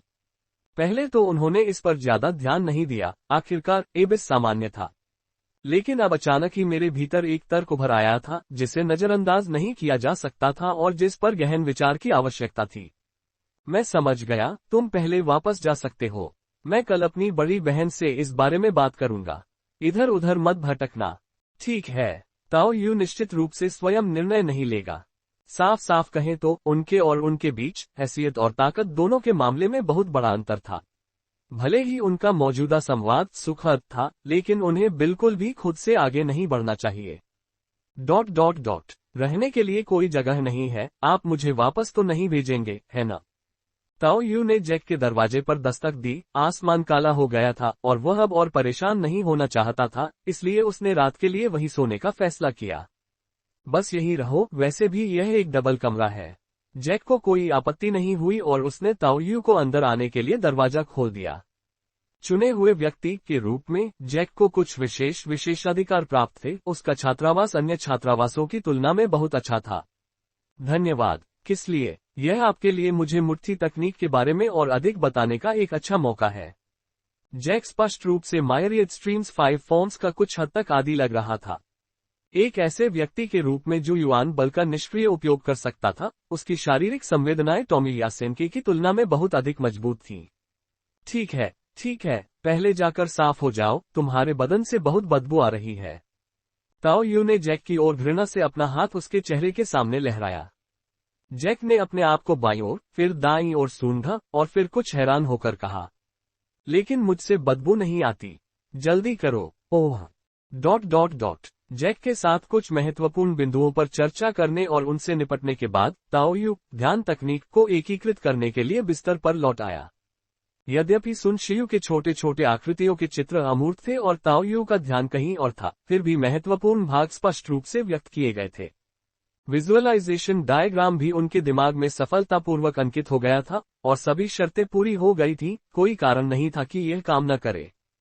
थोड़ी परेशानी वाली बात यह थी कि अब भी ताओ यू को अपना मन शांत करना मुश्किल लग रहा था। उसका सिर उन कार्टून चित्रों से भरा हुआ था। इसे पूरा कर दिया है। जैसे ही भोर की धुंधली रोशनी खिड़की से अंदर आई, ताओ यू की रक्तम आंखों में खुशी की झलक उभरी। ध्यान तकनीक सफल हो गई थी। तो यह मानसिक निर्माण को पूरा करने और बिखरे हुए विचारों को विजुअलाइजेशन डायग्राम के साथ जोड़ने के बारे में है। वास्तव में एक उत्कृष्ट विधि है। मैं अब तक गलत रास्ते पर था। क्योंकि ताओ यू को पिछले जन्म की कुछ यादें थीं, इसलिए उसने उन पूर्वधारणाओं के आधार पर शुरू में यह मान लिया कि ध्यान तकनीक भी ऊर्जा परिसंचरण से जुड़ी कोई प्रथा होगी। इसके अलावा उनके दिमाग में रंगीन कार्टून छवियों का भी निश्चित रूप से कुछ प्रभाव पड़ा। लेकिन वास्तव में ध्यान तकनीक आत्मा अनुशासन का एक रूप थी। यद्यपि इसमें दिव्य आत्मा की कल्पना करना शामिल था, लेकिन ये केवल अपने स्वयं के अस्त व्यस्त विचारों को वश में करने के लिए था। किसी के लिए भी अपने मन को हर समय अत्यधिक केंद्रित रखना बहुत कठिन है। विचलित होना और भटकते हुए विचार आना आम बात है, और व्यक्ति अच्छे विचार सोचते हुए भी बुरे इरादे भी पाल सकता है, जिससे आंतरिक संघर्ष पैदा हो सकता है। ध्यान तकनीक आत्म सुधार का एक रूप लगती है। ताओ यू ने एक गहरी सांस ली और ध्यान तकनीक के कौशल प्रकाश क्षेत्र पर नजर डाली। ध्यान तकनीक लव 1 अपने विचारों को वश में करने के लिए विजुअलाइजेशन आरेख का उपयोग करके ये निष्क्रिय रूप से ध्यान मानसिक प्रतिरोध को बढ़ाता है और धारणा और आत्मा धारणा, प्रतिक्रिया और सोचने की गति, मानसिक पुनर्प्राप्ति दर और मानसिक क्षमता का एक निश्चित स्तर जोड़ता है। इसका उपयोग सक्रिय रूप से विचारों को भटकने और प्रशिक्षण के लिए एक निश्चित संरचना के अनुसार निर्देशित करने के लिए भी किया जा सकता है, जिससे दक्षता के साथ मानसिक क्षमता में और वृद्धि होती है। ध्यान दें, विजुअलाइजेशन डायग्राम द्वारा विचारों का दीर्घकालिक दमन करने से व्यक्ति उससे प्रभावित हो जाएगा। ध्यान तकनीक द्वारा प्रेषित जानकारी को महसूस करते हुए ताओ यू चिंतित हो गया। यद्यपि दृश्यमान दिव्य आत्मा का नाम अज्ञात था, ये वास्तव में एक धर्मी देवता होना चाहिए जो दुनिया की इच्छा से संरक्षित है। इस प्रकार दृश्यांकन आरेख का प्रभाव संभवतः सकारात्मक था। हालांकि ताओ यू इस प्रभाव से मुक्त था, इसलिए वह पूरी तरह से आश्वस्त नहीं था। यह अनुमान लगाया जा सकता है कि यदि रसातल के दुष्ट देवता के अनुयायी किसी राक्षस देवता की कल्पना करें, तो उनमें सचमुच गंभीर व्यक्तित्व समस्याएं विकसित हो जाएंगी। असामाजिक व्यक्तित्व, पागलपन, इनमें से कोई भी बात असंभव नहीं थी। बाहरी शहर के दमनकारी वातावरण के बारे में सोचते हुए ताओ यू ने अपना सिर हिलाया। संभवतः बहुत से लोगों को इसमें जबरन शामिल किया जाता है। आउटर सिटी में सीमा से बाहर धकेले गए लोग शायद खाने के लिए इस पंथ में शामिल हो जाते हैं। एड्स बाय पब फ्यूचर, क्या ये सही या गलत का मामला है? जैसा कि कहावत है, आप जो बोते हैं वही काटते हैं।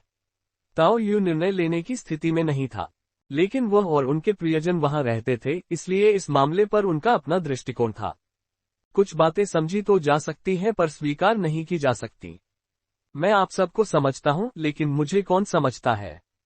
फिर ताओ यू ने इन मुद्दों पर सोचना बंद कर दिया और देवत्व उपभोग के 1000 बिंदुओं को देखते हुए वह विशेष रूप से आश्चर्यचकित नहीं हुआ। ध्यान तकनीक वास्तव में एक असाधारण क्षमता थी। यद्यपि इसमें विशेष रूप से उत्कृष्ट वृद्धि का अभाव प्रतीत होता था, फिर भी इसने बहुत सी चीजें जोड़ दी। देवत्व, उसके दिमाग में बिजली के झटके जैसी अनुभूति हुई, मानो उसे हल्का बिजली का झटका लगा हो। इस झुनझुनी की स्थिति के बावजूद ताओ यू को लगा कि उसका मन पहले से कहीं अधिक साफ है। सारी रात जागने से हुई थकान तुरंत गायब हो गई, जैसे कि वह सो गया हो और स्वाभाविक रूप से ऊर्जा से भरपूर होकर जाग उठा हो। उसकी आत्मा को गहरा सुकून मिला और वह रुकने को कुछ अनिच्छुक हो गया। ध्यान तकनीक संशोधित स्तर 1, पहले की तरह स्वयं को देवता मानकर, ये व्यक्ति के विचारों को परिष्कृत करता है और आत्मा को शुद्ध करता है। मूल ध्यान तकनीक से प्राप्त विभिन्न क्षमता संवर्धन के अलावा विचारों के अतिरिक्त परिष्कार और आत्मा की शुद्धि ने ताओ यू को देवत्व प्राप्ति के बाद ध्यान तकनीक के नए उपयोग को समझने में मदद की। इससे पहले, हालांकि मैं विभिन्न मानसिक झटकों से प्रतिरक्षित था और प्रतिक्रिया से नहीं डरता था, मेरी मानसिक शक्ति की गुणवत्ता सामान्य थी।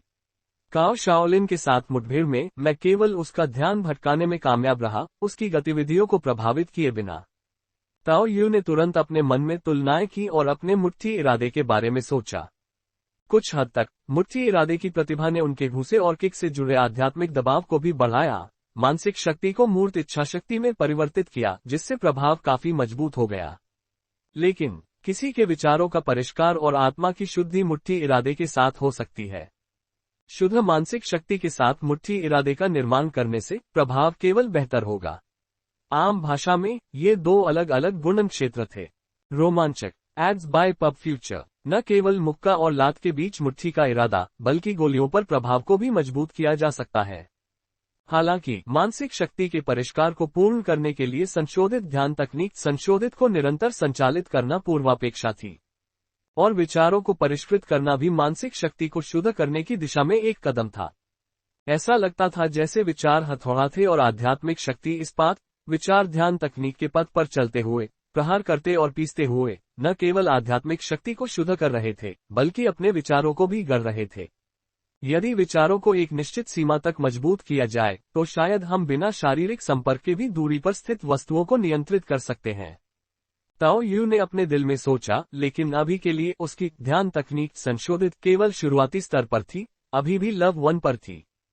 फिर ताओ यू ने अपना ध्यान पुनः अपने विजुअलाइजेशन डायग्राम पर केंद्रित किया तथा उसके भीतर की छवि को देखकर चुप हो गया। फिलहाल वह आकृति जो मूल रूप से प्लाजा मूर्ति की थी, बदल चुकी थी। हालांकि उसके चेहरे की विशेषताएं अभी भी कुछ धुंधली थीं, ताओ यू उसमें अपनी समानता को स्पष्ट रूप से देख सकता था। स्वयं को देवता के रूप में देखना, हालांकि उसके भीतर ईश्वरत्व का होना समझ में आता था।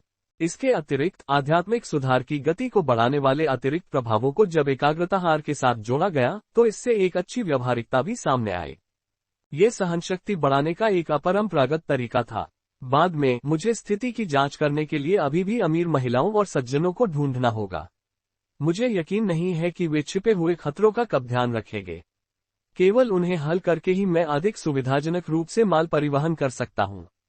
1 महीने में हजारों युआन बल्कि आए। एक बार यह अवसर चला गया तो कोई अन्य दुकान नहीं होगी। यदि छिपे हुए खतरों का समाधान नहीं किया गया और लोग शहर में रात में रुकने से बचते रहे, तो उपलब्ध स्थानों के विकल्प बहुत कम हो जाएंगे। जितनी अधिक देरी होगी, उतने अधिक प्रतिस्पर्धी होंगे। अन्य लोग रात के खतरों से अनजान होते हैं, वे बस भागते हैं। भले ही उन्हें नुकसान उठाना पड़े, फिर भी वे आंतरिक शहर से अंतहीन रूप से चीजें ले जाना जारी रखेंगे। किसी भी तरह से यह नुकसान ही है। वाह, तुमने तो मुझे लगभग मौत के डर से डरा दिया। जैक सुबह जल्दी उठ गया था और लिविंग रूम में अपने स्टांस का अभ्यास कर रहा था। ताओ यू को बाहर आते देख वह चौंक गया। Ads by pub future. क्या मैं इतना डरावना लग रहा हूँ? ताओ यू ने प्रतिवाद किया। ऐसा लग रहा था जैसे अभी आपकी आंखें लेजर चला रही थीं। जैक हमेशा अपनी बात कहता था।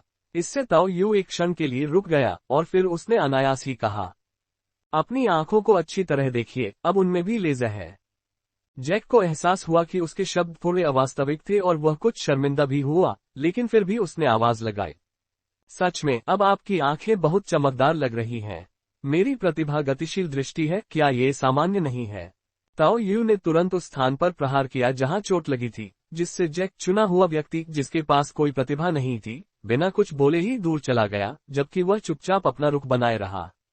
इस बीच ताओ यू स्वयं नहाने चला गया। उसने टूथपेस्ट लगाया जो उसने काफी समय से नहीं लगाया था, और उसने शीशे में अपना प्रतिबिंब भी देखा। सचमुच उसकी आंखें बहुत चमकदार थीं। आंखें आत्मा की खिड़की हैं और यह सिर्फ एक खोखली कहावत नहीं थी। अरे मैं तो ये दिखावा करने की योजना बना रहा था कि मैंने यह नहीं सीखा है। ताओ यू ने कल के कुछ लाभों के बारे में सोचा और अपने दिल में कुछ शिकायतें बुदबुदाईं। एक महिला जो सुंदर और धनवान है और जिसका व्यक्तित्व अस्वीकार्य नहीं है, ये कहना निश्चित रूप से झूठ होगा कि वह उससे प्रभावित नहीं हुआ। लेकिन वर्तमान में उनके बीच स्थिति और ताकत में बहुत बड़ा अंतर है।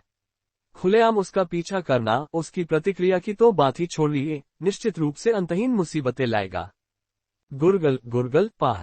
उसके मुंह से झाग साफ करने के बाद ताओ यू ने अपना टूथब्रश जैक के टूथब्रश के सामने रख दिया, जिससे दोनों स्पष्ट रूप से अलग हो गए। फिर उसने अपना चेहरा तौलिए से पोंछा। लेकिन इसमें बहुत कुछ दांव पर लगा है, इसलिए इसे सीधे तौर पर सामने लाना मुश्किल है। कुछ और सूक्ष्म प्रयास करना बेहतर होगा। नए विकसित हो रहे क्षेत्र में आंतरिक और बाहरी शहरों से केवल कुछ ही लोग हैं, यह मेरी सबसे बड़ी खूबी है। इनर सिटी में इतने सारे लोग आ रहे हैं, शायद कुछ लोगों के मन में कुछ गलत इरादे भी होंगे। सन शिकिंग के लहजे को देखते हुए कुछ लोग शायद अमीर लोगों से शादी करने की उम्मीद कर रहे होंगे। साफ सुथरी पृष्ठभूमि, अच्छी प्रतिभा और अच्छा रूप, यही वह है जिसकी वह बात कर रही हैं। महिलाएं तलवार खींचने की गति को धीमा कर सकती हैं, लेकिन एक अमीर महिला ऐसा नहीं कर सकती। छात्रावास से बाहर निकलकर उगते लाल सूरज को देखते हुए ताओ यू अपने आप को आलसीपन से खींचने से नहीं रोक सका। हालांकि उन्होंने पहले मुक्केबाजी का अभ्यास शुरू नहीं किया, बल्कि अपने 2 वाहनों को देखने चले गए। लिटिल ब्लैक को अभी भी आज्ञाकारी रूप से चालक की सीट पर बैठे हुए देखकर और ये देखकर कि किसी भी वाहन पर क्षति का कोई निशान नहीं था, ताओ यू ने संतोष में सिर हिलाया। थोड़ी देर और रुको, जैसे ही हम शहर से बाहर निकलेंगे मैं तुम्हें कुछ लाशें खाने के लिए ले चलूंगा। ताओ यू ने लिटिल ब्लैक को थोड़ा सा दिलासा दिया और इनाम के तौर पर उसके सिर पर हाथ फेरा। सन शिकिंग के शब्दों के कारण उसने महसूस किया कि जब तक उसे उससे कोई उत्तर नहीं मिल जाता, तब तक परिवहन के लिए बाहर जाना ठीक नहीं है। एलियन युद्ध मशीन के रूप में लिटिल ब्लैक की सहनशक्ति काफी अधिक थी। ये बिना किसी समस्या के 10 दिन से लेकर आधे महीने तक बिना भोजन के रह सकता था। इसे 1 या 2 भोजन छूटने की परवाह नहीं थी। ताओ यू द्वारा पुरस्कृत किए जाने के बाद लिटिल ब्लैक तुरंत ड्राइवर की सीट पर आराम से बैठ गया और आगे बढ़ने के लिए तैयार नहीं था। अपनी संपत्ति की सुरक्षा सुनिश्चित करने के बाद ताओ यू ने धीरे धीरे वहीं पर मुक्केबाजी का अभ्यास करना शुरू कर दिया। चूंकि उसके पास पर्याप्त युवान बल था, इसलिए स्वाभाविक रूप से वह समय बर्बाद नहीं कर सकता था। अभी बहुत जल्दी थी और उन्हें तुरंत परेशान करना अच्छा नहीं होगा। जैसे जैसे समय बीतता गया, बेस के निवासी भी धीरे धीरे बाहर आने लगे। बचे हुए लोगों ने दूसरे दिन का काम शुरू किया और कुछ पायनियर्स भी दिखाई दिए। उनमें से कुछ ने तो ताओ यू को मुक्केबाजी का अभ्यास करते हुए भी देखा, कुछ तो चुपचाप उनकी नकल भी कर रहे थे। ताओ यू ने इन दर्शकों की परवाह नहीं की और सिर्फ अपना काम पूरा करने पर ध्यान केंद्रित किया। यदि माइरियड स्ट्रीम्स 5 फॉर्म्स को सीखना देखने जितना आसान होता, तो कौशल सीखना इतना महंगा नहीं होता। असंख्य धाराएं 5 रूप। आप अवश्य ही बहुत कुशल होंगे भाई ताओ। क्या आपने पहले कभी इसका अभ्यास किया है? एक परिचित सी आवाज ताओ यू तक पहुंची, जिसने तब इनर सिटी पायनियर पांडा को देखा। अब तक उसके चारों ओर भीड़ जमा हो गई थी, जिसमें पायनियर्स के अलावा पिछली बार के मोटरबाइक गैंग के सदस्य भी शामिल थे। भाई पांडा मेरी बहुत ज्यादा चापलूसी करते हैं। ताओ यू ने हल्की मुस्कान के साथ पांडा का स्वागत किया, लेकिन उसकी गतिविधियां निर्बाध रहीं और यहां तक कि उसके बोलने से भी उसकी सांस की लय पर कोई असर नहीं पड़ा। मैं बिना कारण प्रशंसा नहीं करूंगा। जिस तरह से आप अभ्यास कर रहे हैं उससे ऐसा लगता है कि आप 5 रूपों को एक रूप में समझने और क्यूई रथ को पकड़ने वाले हैं। शायद आप पहले ही ऐसा कर चुके हैं। पांडा थोड़ा झिझका, अनिश्चित। कई योग्यताएं सिर्फ देखकर पहचानना इतना आसान नहीं था, और वह सिर्फ इतना बता सकता था कि ताओ यू बहुत कुशल था क्योंकि वह ऐसे लोगों को जानता था जिन्होंने पहले इस रूप का अभ्यास किया था। ये सब मिस सन के उदार पुरस्कारों की बदौलत है, अन्यथा यह इतना आसान नहीं होता। ताओ यू की प्रतिक्रिया से पांडा को आश्चर्य नहीं हुआ, क्योंकि नए विकास क्षेत्र के पहले बैच ने 2 महीने पहले ही अपनी प्रतिभा को जागृत किया था। यदि कुछ अप्रत्याशित लाभ न होता तो आउटसाइडर्स इतनी तेजी से प्रगति नहीं कर पाते। Ads by pub Future. इन शुरुआती दिनों का लाभ उठाते हुए हम लास वेगास के आसपास घूमने की योजना बना रहे हैं। क्या आप हमारे साथ शामिल होने में रुचि रखते हैं, भाई ताओ? पांडा ने ताओ यू के दोनों वाहनों पर नजर डाली। ताओ यू से 2 बार सामान खरीदने के बाद उसे पता चल गया कि वे दोनों वाहन असली खजाने थे, और वह उन पर अत्यधिक लालच करता था। वहां एक और वाहन था जो चुने हुए व्यक्ति के किसी मित्र का लग रहा था, और उससे होने वाली आय इतनी प्रभावशाली थी कि एक इनर सिटी पायनियर होने के बावजूद उसे थोड़ी ईर्ष्या महसूस हुई। नहीं धन्यवाद, युवा मास्टर सन को आज मुझसे कुछ पूछना है। ताओ यू के शब्दों ने पांडा के दिल की धड़कन बढ़ा दी। उसे एहसास हुआ कि युवक ने वास्तव में 2 उच्च अधिकारियों का ध्यान आकर्षित किया था। ये सिर्फ एक बार का काम और इनाम नहीं था। अगर युवा मास्टर सन अभी भी उसमें रुचि ले रहे थे और उससे बात करना चाहते थे, तो इसमें और भी कुछ होना चाहिए था। निश्चित रूप से अन्य मामले भी थे। अब उसके साथ बराबरी का व्यवहार करना आवश्यक प्रतीत हुआ। इनर सिटी और आउटसाइडर्स के बीच अंतर महत्वपूर्ण था, लेकिन यह इनर सिटी और फ्लोटिंग सिटी के बीच के अंतर के आसपास भी नहीं था। यदि ताओ यू को सचमुच उनका समर्थन मिल गया तो उनका एक शब्द कई मुद्दों को सुलझा सकता है। यह इस तरह है। मैंने पिछली बार आपके साथ इस पर चर्चा की थी, भाई ताओ। मैं वास्तव में कुछ ट्रकों को खरीदने में दिलचस्पी रखता हूं, लेकिन ये वाहन उन वाहनों से अलग हैं जो हम शहर के अंदर इस्तेमाल करते हैं, और उन्हें चलाना काफी परेशानी भरा है। अपने दिल में निर्णय लेकर पांडा ने अपने आने के उद्देश्य के बारे में खुलकर बात की, जिससे ताओ यू समझ गया कि वह क्यों आया था। इस बार पांडा का मुख्य उद्देश्य जूडी के वाहन के बारे में बातचीत करना था, न कि उसे चुराना, बल्कि उसे उधार लेकर पहले शहर में चलाना और फिर इस बीच अपने लोगों को ट्रक चलाने का प्रशिक्षण देना। उद्धरण चिन्ह ... निश्चिंत रहें, मुआवजा कम नहीं होगा। मैं प्रतिदिन 2000 युआन फोर्स देने को तैयार हूँ। पांडा ने जो इनाम दिया वह काफी ईमानदार था। लास वेगास तक की एक यात्रा, लोडिंग और राउंड ट्रिप में कम से कम 2 से 3 दिन लगेंगे, जिसके लिए 4 से 6000 युआन फोर्स का भुगतान करना होगा। कल 3 ट्रकों से 8000 युआन फोर्स की कमाई को देखते हुए एक ट्रक द्वारा वापस लाया गया माल लागत को कवर नहीं कर पाएगा। ऐसा प्रतीत होता है कि इसका मुख्य लक्ष्य ड्राइविंग कौशल सीखना और फिर कुछ दुर्लभ सामग्रियों का आदान प्रदान करना था। इस तरह से देखें तो मैं एक प्रतियोगी को प्रशिक्षण दे रहा हूं, है ना? ताओ यू ने एक व्यंग्यपूर्ण मुस्कान दी और धीरे धीरे गहरी सांस छोड़ते हुए अपना काम पूरा करना शुरू कर दिया। लेकिन फिर उसने अपना रुख बदल दिया। हालांकि भाई पांडा एक निष्पक्ष व्यक्ति है, इसलिए चलो इसे एक मित्र बनाने पर विचार करें। मैं व्यक्तिगत रूप से सहमत हूं, लेकिन मैं जाकर उनकी राय पूछूंगा। हाँ, धन्यवाद, भाई ताओ। अगर आपको कभी किसी चीज की जरूरत हो तो आप सीधे मेरे पास आ सकते हैं। पांडा के चेहरे पर आश्चर्य की झलक दिखी। जब उन्होंने पहली बार ताओ यू के मुंह से प्रतियोगी शब्द सुना तो वे काफी असमंजस में पड़ गए। Ads by pub future. उनके हितों को ध्यान में रखते हुए पांडा जानता था कि अगर ताओ यू ने उसे मना कर दिया तो वह वास्तव में शिकायत नहीं कर सकता।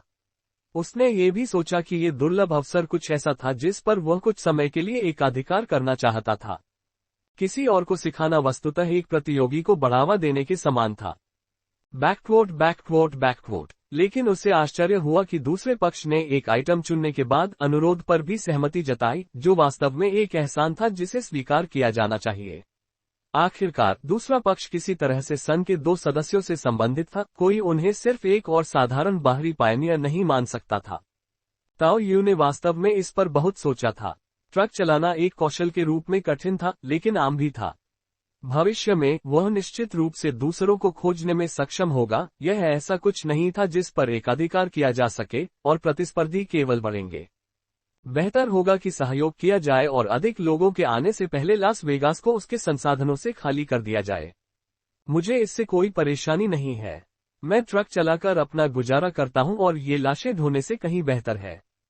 जूडी ने संकोच नहीं किया। आखिरकार ये सब ड्राइविंग से जुड़ा मामला था। हालांकि इसमें कुछ जोखिम थे, लेकिन वह जानती थी कि वह अभी भी कुछ समय के लिए सुरक्षित रहेगी। अच्छा, इस यात्रा से होने वाली कमाई, मुझे युआन फोर्स की जरूरत नहीं है, सारी कमाई बॉस को जा सकती है। जूडी ने उसकी बात पूरी होने से पहले ही बीच में टोक दिया, जिससे ताओयू को उसकी ओर कुछ और नजरें डालनी पड़ी। उसने एक पल के लिए सोचा और फिर सिर हिला दिया। ठीक है। ताओयू ने कोई वादा नहीं किया, लेकिन इसमें कोई संदेह नहीं था कि वह भविष्य में उसे बेस पर सुरक्षा प्रदान करेगा। इस समय पांडा भी मुस्कुराते हुए बोला, बहुत समझदारी भरा फैसला। जिस युआन फोर्स को आपने अवशोषित नहीं किया है, उसे अपने पास रखना बेस के भीतर भी जोखिम भरा है। आप जैसे आम लोगों के लिए सुरक्षा सर्वोच्च प्राथमिकता है। चूंकि ताओयू ने उसे सम्मान दिया था, इसलिए उसे इस समय ताओयू के पक्ष में बोलने में कोई आपत्ति नहीं थी। मैं भी यही सोच रहा हूँ। दुनिया के अंधकार को देखकर, भले ही यह आधार बुनियादी व्यवस्था बनाए रखने का दावा करता हो, जूडी भी एक मजबूत पैर पकड़ना चाहती थी। ट्रक चलाना कोई दुर्लभ कौशल नहीं है। बस बात यह है कि इस समय यहाँ बहुत कम लोग हैं, इसलिए जितना संभव हो सके उतनी सुरक्षा पाने का अवसर लें। अल्पविराम, उन दोनों की अच्छी तरह से देखभाल करना, और अगर कुछ करने की आवश्यकता न हो तो केबिन में ही रहना। जब सब कुछ तैयार हो गया तो ताओयू ने लिटिल ब्लैक के लिए भी व्यवस्था कर दी। जूडी के अलावा ताओयू को टॉमी भी फिर से मिल गया। चूंकि ट्रक वैसे भी खाली था, तो अब जब वे माल ला रहे थे, तो क्यों न एक अतिरिक्त भार ढोया जाए। पांडा के लिए एक या कई ट्रकों की सुरक्षा करना मुश्किल काम नहीं था। उनका मूल उद्देश्य एक काफिला संगठित करना था, इसलिए वे स्वाभाविक रूप से खुशी खुशी सहमत हो गए। Ads by pub future. छोटे भाई ताओ, इस बारे में क्या ख्याल है? आइए हम सहयोग करें और इससे पहले कि और लोग आएं, लास वेगास से सारा कीमती सामान बाहर निकाल दें। टॉमी को बुलाने और लिटिल ब्लैक को उनके रक्षक के रूप में कार्य करने की व्यवस्था करने के बाद पांडा ने अपना मन बना लिया था और एक गहन सहयोग के विवरण पर चर्चा जारी रखने के लिए ताओयू के पास गया। पिछली बार उन्होंने ताओयू को प्रस्ताव दिया था कि ताओयू उनका अनुसरण करे और उनकी टीम में शामिल हो जाए, लेकिन इस बार उन्होंने सीधे तौर पर सहयोग का उल्लेख किया, जिससे स्पष्टता दोनों बराबरी पर आ गए। इससे ताओयू की दिलचस्पी बढ़ गई और उसने अपनी भौहें उठाईं। किस तरह का सहयोग? अगर इसका मतलब उसके साथ जुड़ना था तो भूल जाओ, उसे किसी दूसरे बॉस को लेने में कोई दिलचस्पी नहीं थी। लेकिन अगर इसका मतलब मूल्यवान वस्तुओं के परिवहन में तेजी लाने में सहयोग करना था, तो ताओयू को वास्तव में कोई आपत्ति नहीं थी। लास वेगास में उच्च मूल्य वाली सामग्री सीमित थी, और चूंकि दूसरा पक्ष इनर सिटी पायनियर था, इसलिए कार्रवाई के लिए आह्वान करने की उसकी क्षमता उसकी अपनी क्षमता से कहीं अधिक थी, जिससे कई चीजें बहुत सरल हो गईं। आपके वर्तमान 2 ट्रक और आपके द्वारा नियुक्त 2 ड्राइवर आपका प्रारंभिक निवेश माने जाएंगे, जबकि मैं अगले काफिले बनाने और दैनिक परिवहन का प्रभार संभालने के लिए और अधिक लोगों की भर्ती करूंगा। जब भाई ताओयू मुक्त हो जाएगा तो आप भी इसमें शामिल हो सकते हैं। पांडा ने एक क्षण सोचा, फिर मुट्ठी आगे बढ़ा दी। मैं गारंटी देता हूं कि आप पहले महीने में 1 लाख युआन से कम नहीं कमाएंगे, और दूसरे महीने में 50,000 से कम नहीं कमाएंगे। ये सुनकर ताओयू ने औपचारिक रूप से पांडा की ओर देखा। इस आदमी के पास कुछ कौशल हैं। यहाँ तक कि अगर ताओयू अकेले ही काम करता रहे और टॉमी से उधार लेता रहे, तो एक अतिरिक्त ट्रक के साथ 1 महीने की कड़ी मेहनत में 1 लाख युआन फोर्स अर्जित करना बहुत मुश्किल होगा। आखिरकार इस निवेश रहित वाणिज्य की दक्षता केवल तभी कम होगी जब सामग्री कम होती जाएगी। उनके प्रस्ताव के अनुसार ताओयू व्यस्त होने पर भी अपने स्वयं के मामलों पर ध्यान दे सकता है, जिससे उसे अधिक लचीलापन मिलेगा। पांडा द्वारा इस तरह की प्रतिबद्धता जताने का स्पष्ट अर्थ था कि उसे घाटा नहीं होगा। उसने अपने इनर सिटी पायनियर दर्जे के साथ पायनियर्स को एकजुट करने और मोटरबाइक गैंग को काबू में करने की योजना बनाई और अंततः 10 से अधिक ट्रकों का एक बड़ा काफिला तैयार किया। यहाँ प्रत्येक माल की धुलाई कहीं अधिक कुशल हो सकती है, जिससे लास वेगास की उच्च मूल्यवान वस्तुओं को एक बार में ही बाहर निकालने का अवसर प्राप्त हो सकता है। एक बाहरी व्यक्ति के रूप में ताओयू स्वाभाविक रूप से इस पहलू में पांडा के साथ प्रतिस्पर्धा नहीं कर सकता था। अगर वे प्रतिस्पर्धा करते और दोनों टीम बनाने की कोशिश करते, तो वह विजयी नहीं होता। जितना लंबा ये चलता, उतने ही अधिक पायनियर्स लूट को साझा करने के लिए आते। इसीलिए पहले महीने की गारंटी 1 लाख थी और दूसरे महीने के लिए केवल 50,000। सहमत हूँ। मैं यंग मास्टर सन से गवाह के रूप में कार्य करने के लिए कहूंगा। बेस के लिए आपूर्ति में वृद्धि से उन्हें भी प्रसन्न होना चाहिए। ताओ यू किसी भी मौखिक वादे पर मूर्खतापूर्ण तरीके से भरोसा नहीं करेगा, लेकिन उसे सनशिकिंग के प्रभाव पर भरोसा था। शव शोधन के मामले और हाल ही में प्रस्तुत रिपोर्ट पर चर्चा करना भी सुविधाजनक था। ये संयोगवश होने वाला, किंतु बेस के लिए लाभदायक मामला था जिसे वे निश्चित रूप से अस्वीकार नहीं करेंगे। महान पांडा का अपने वचन से पीछे हटने का कोई इरादा नहीं था, क्योंकि उसके अनुमान के अनुसार वह इससे भी अधिक कमा सकता था। अड्डे का स्थान निर्धारित कर लिया गया था और ये निकटतम शहर थे जहां सीमित मात्रा में उच्च मूल्य का सामान उपलब्ध था। इसके बाद पैसा कमाना आसान नहीं होगा, लंबी यात्राएं करनी पड़ेंगी। ये धन निश्चित रूप से इन सिटी पायनियर पांडा के लिए पर्याप्त आय थी। नए विकास क्षेत्र का अवसर ऐसा ही है। बैकवोट करें।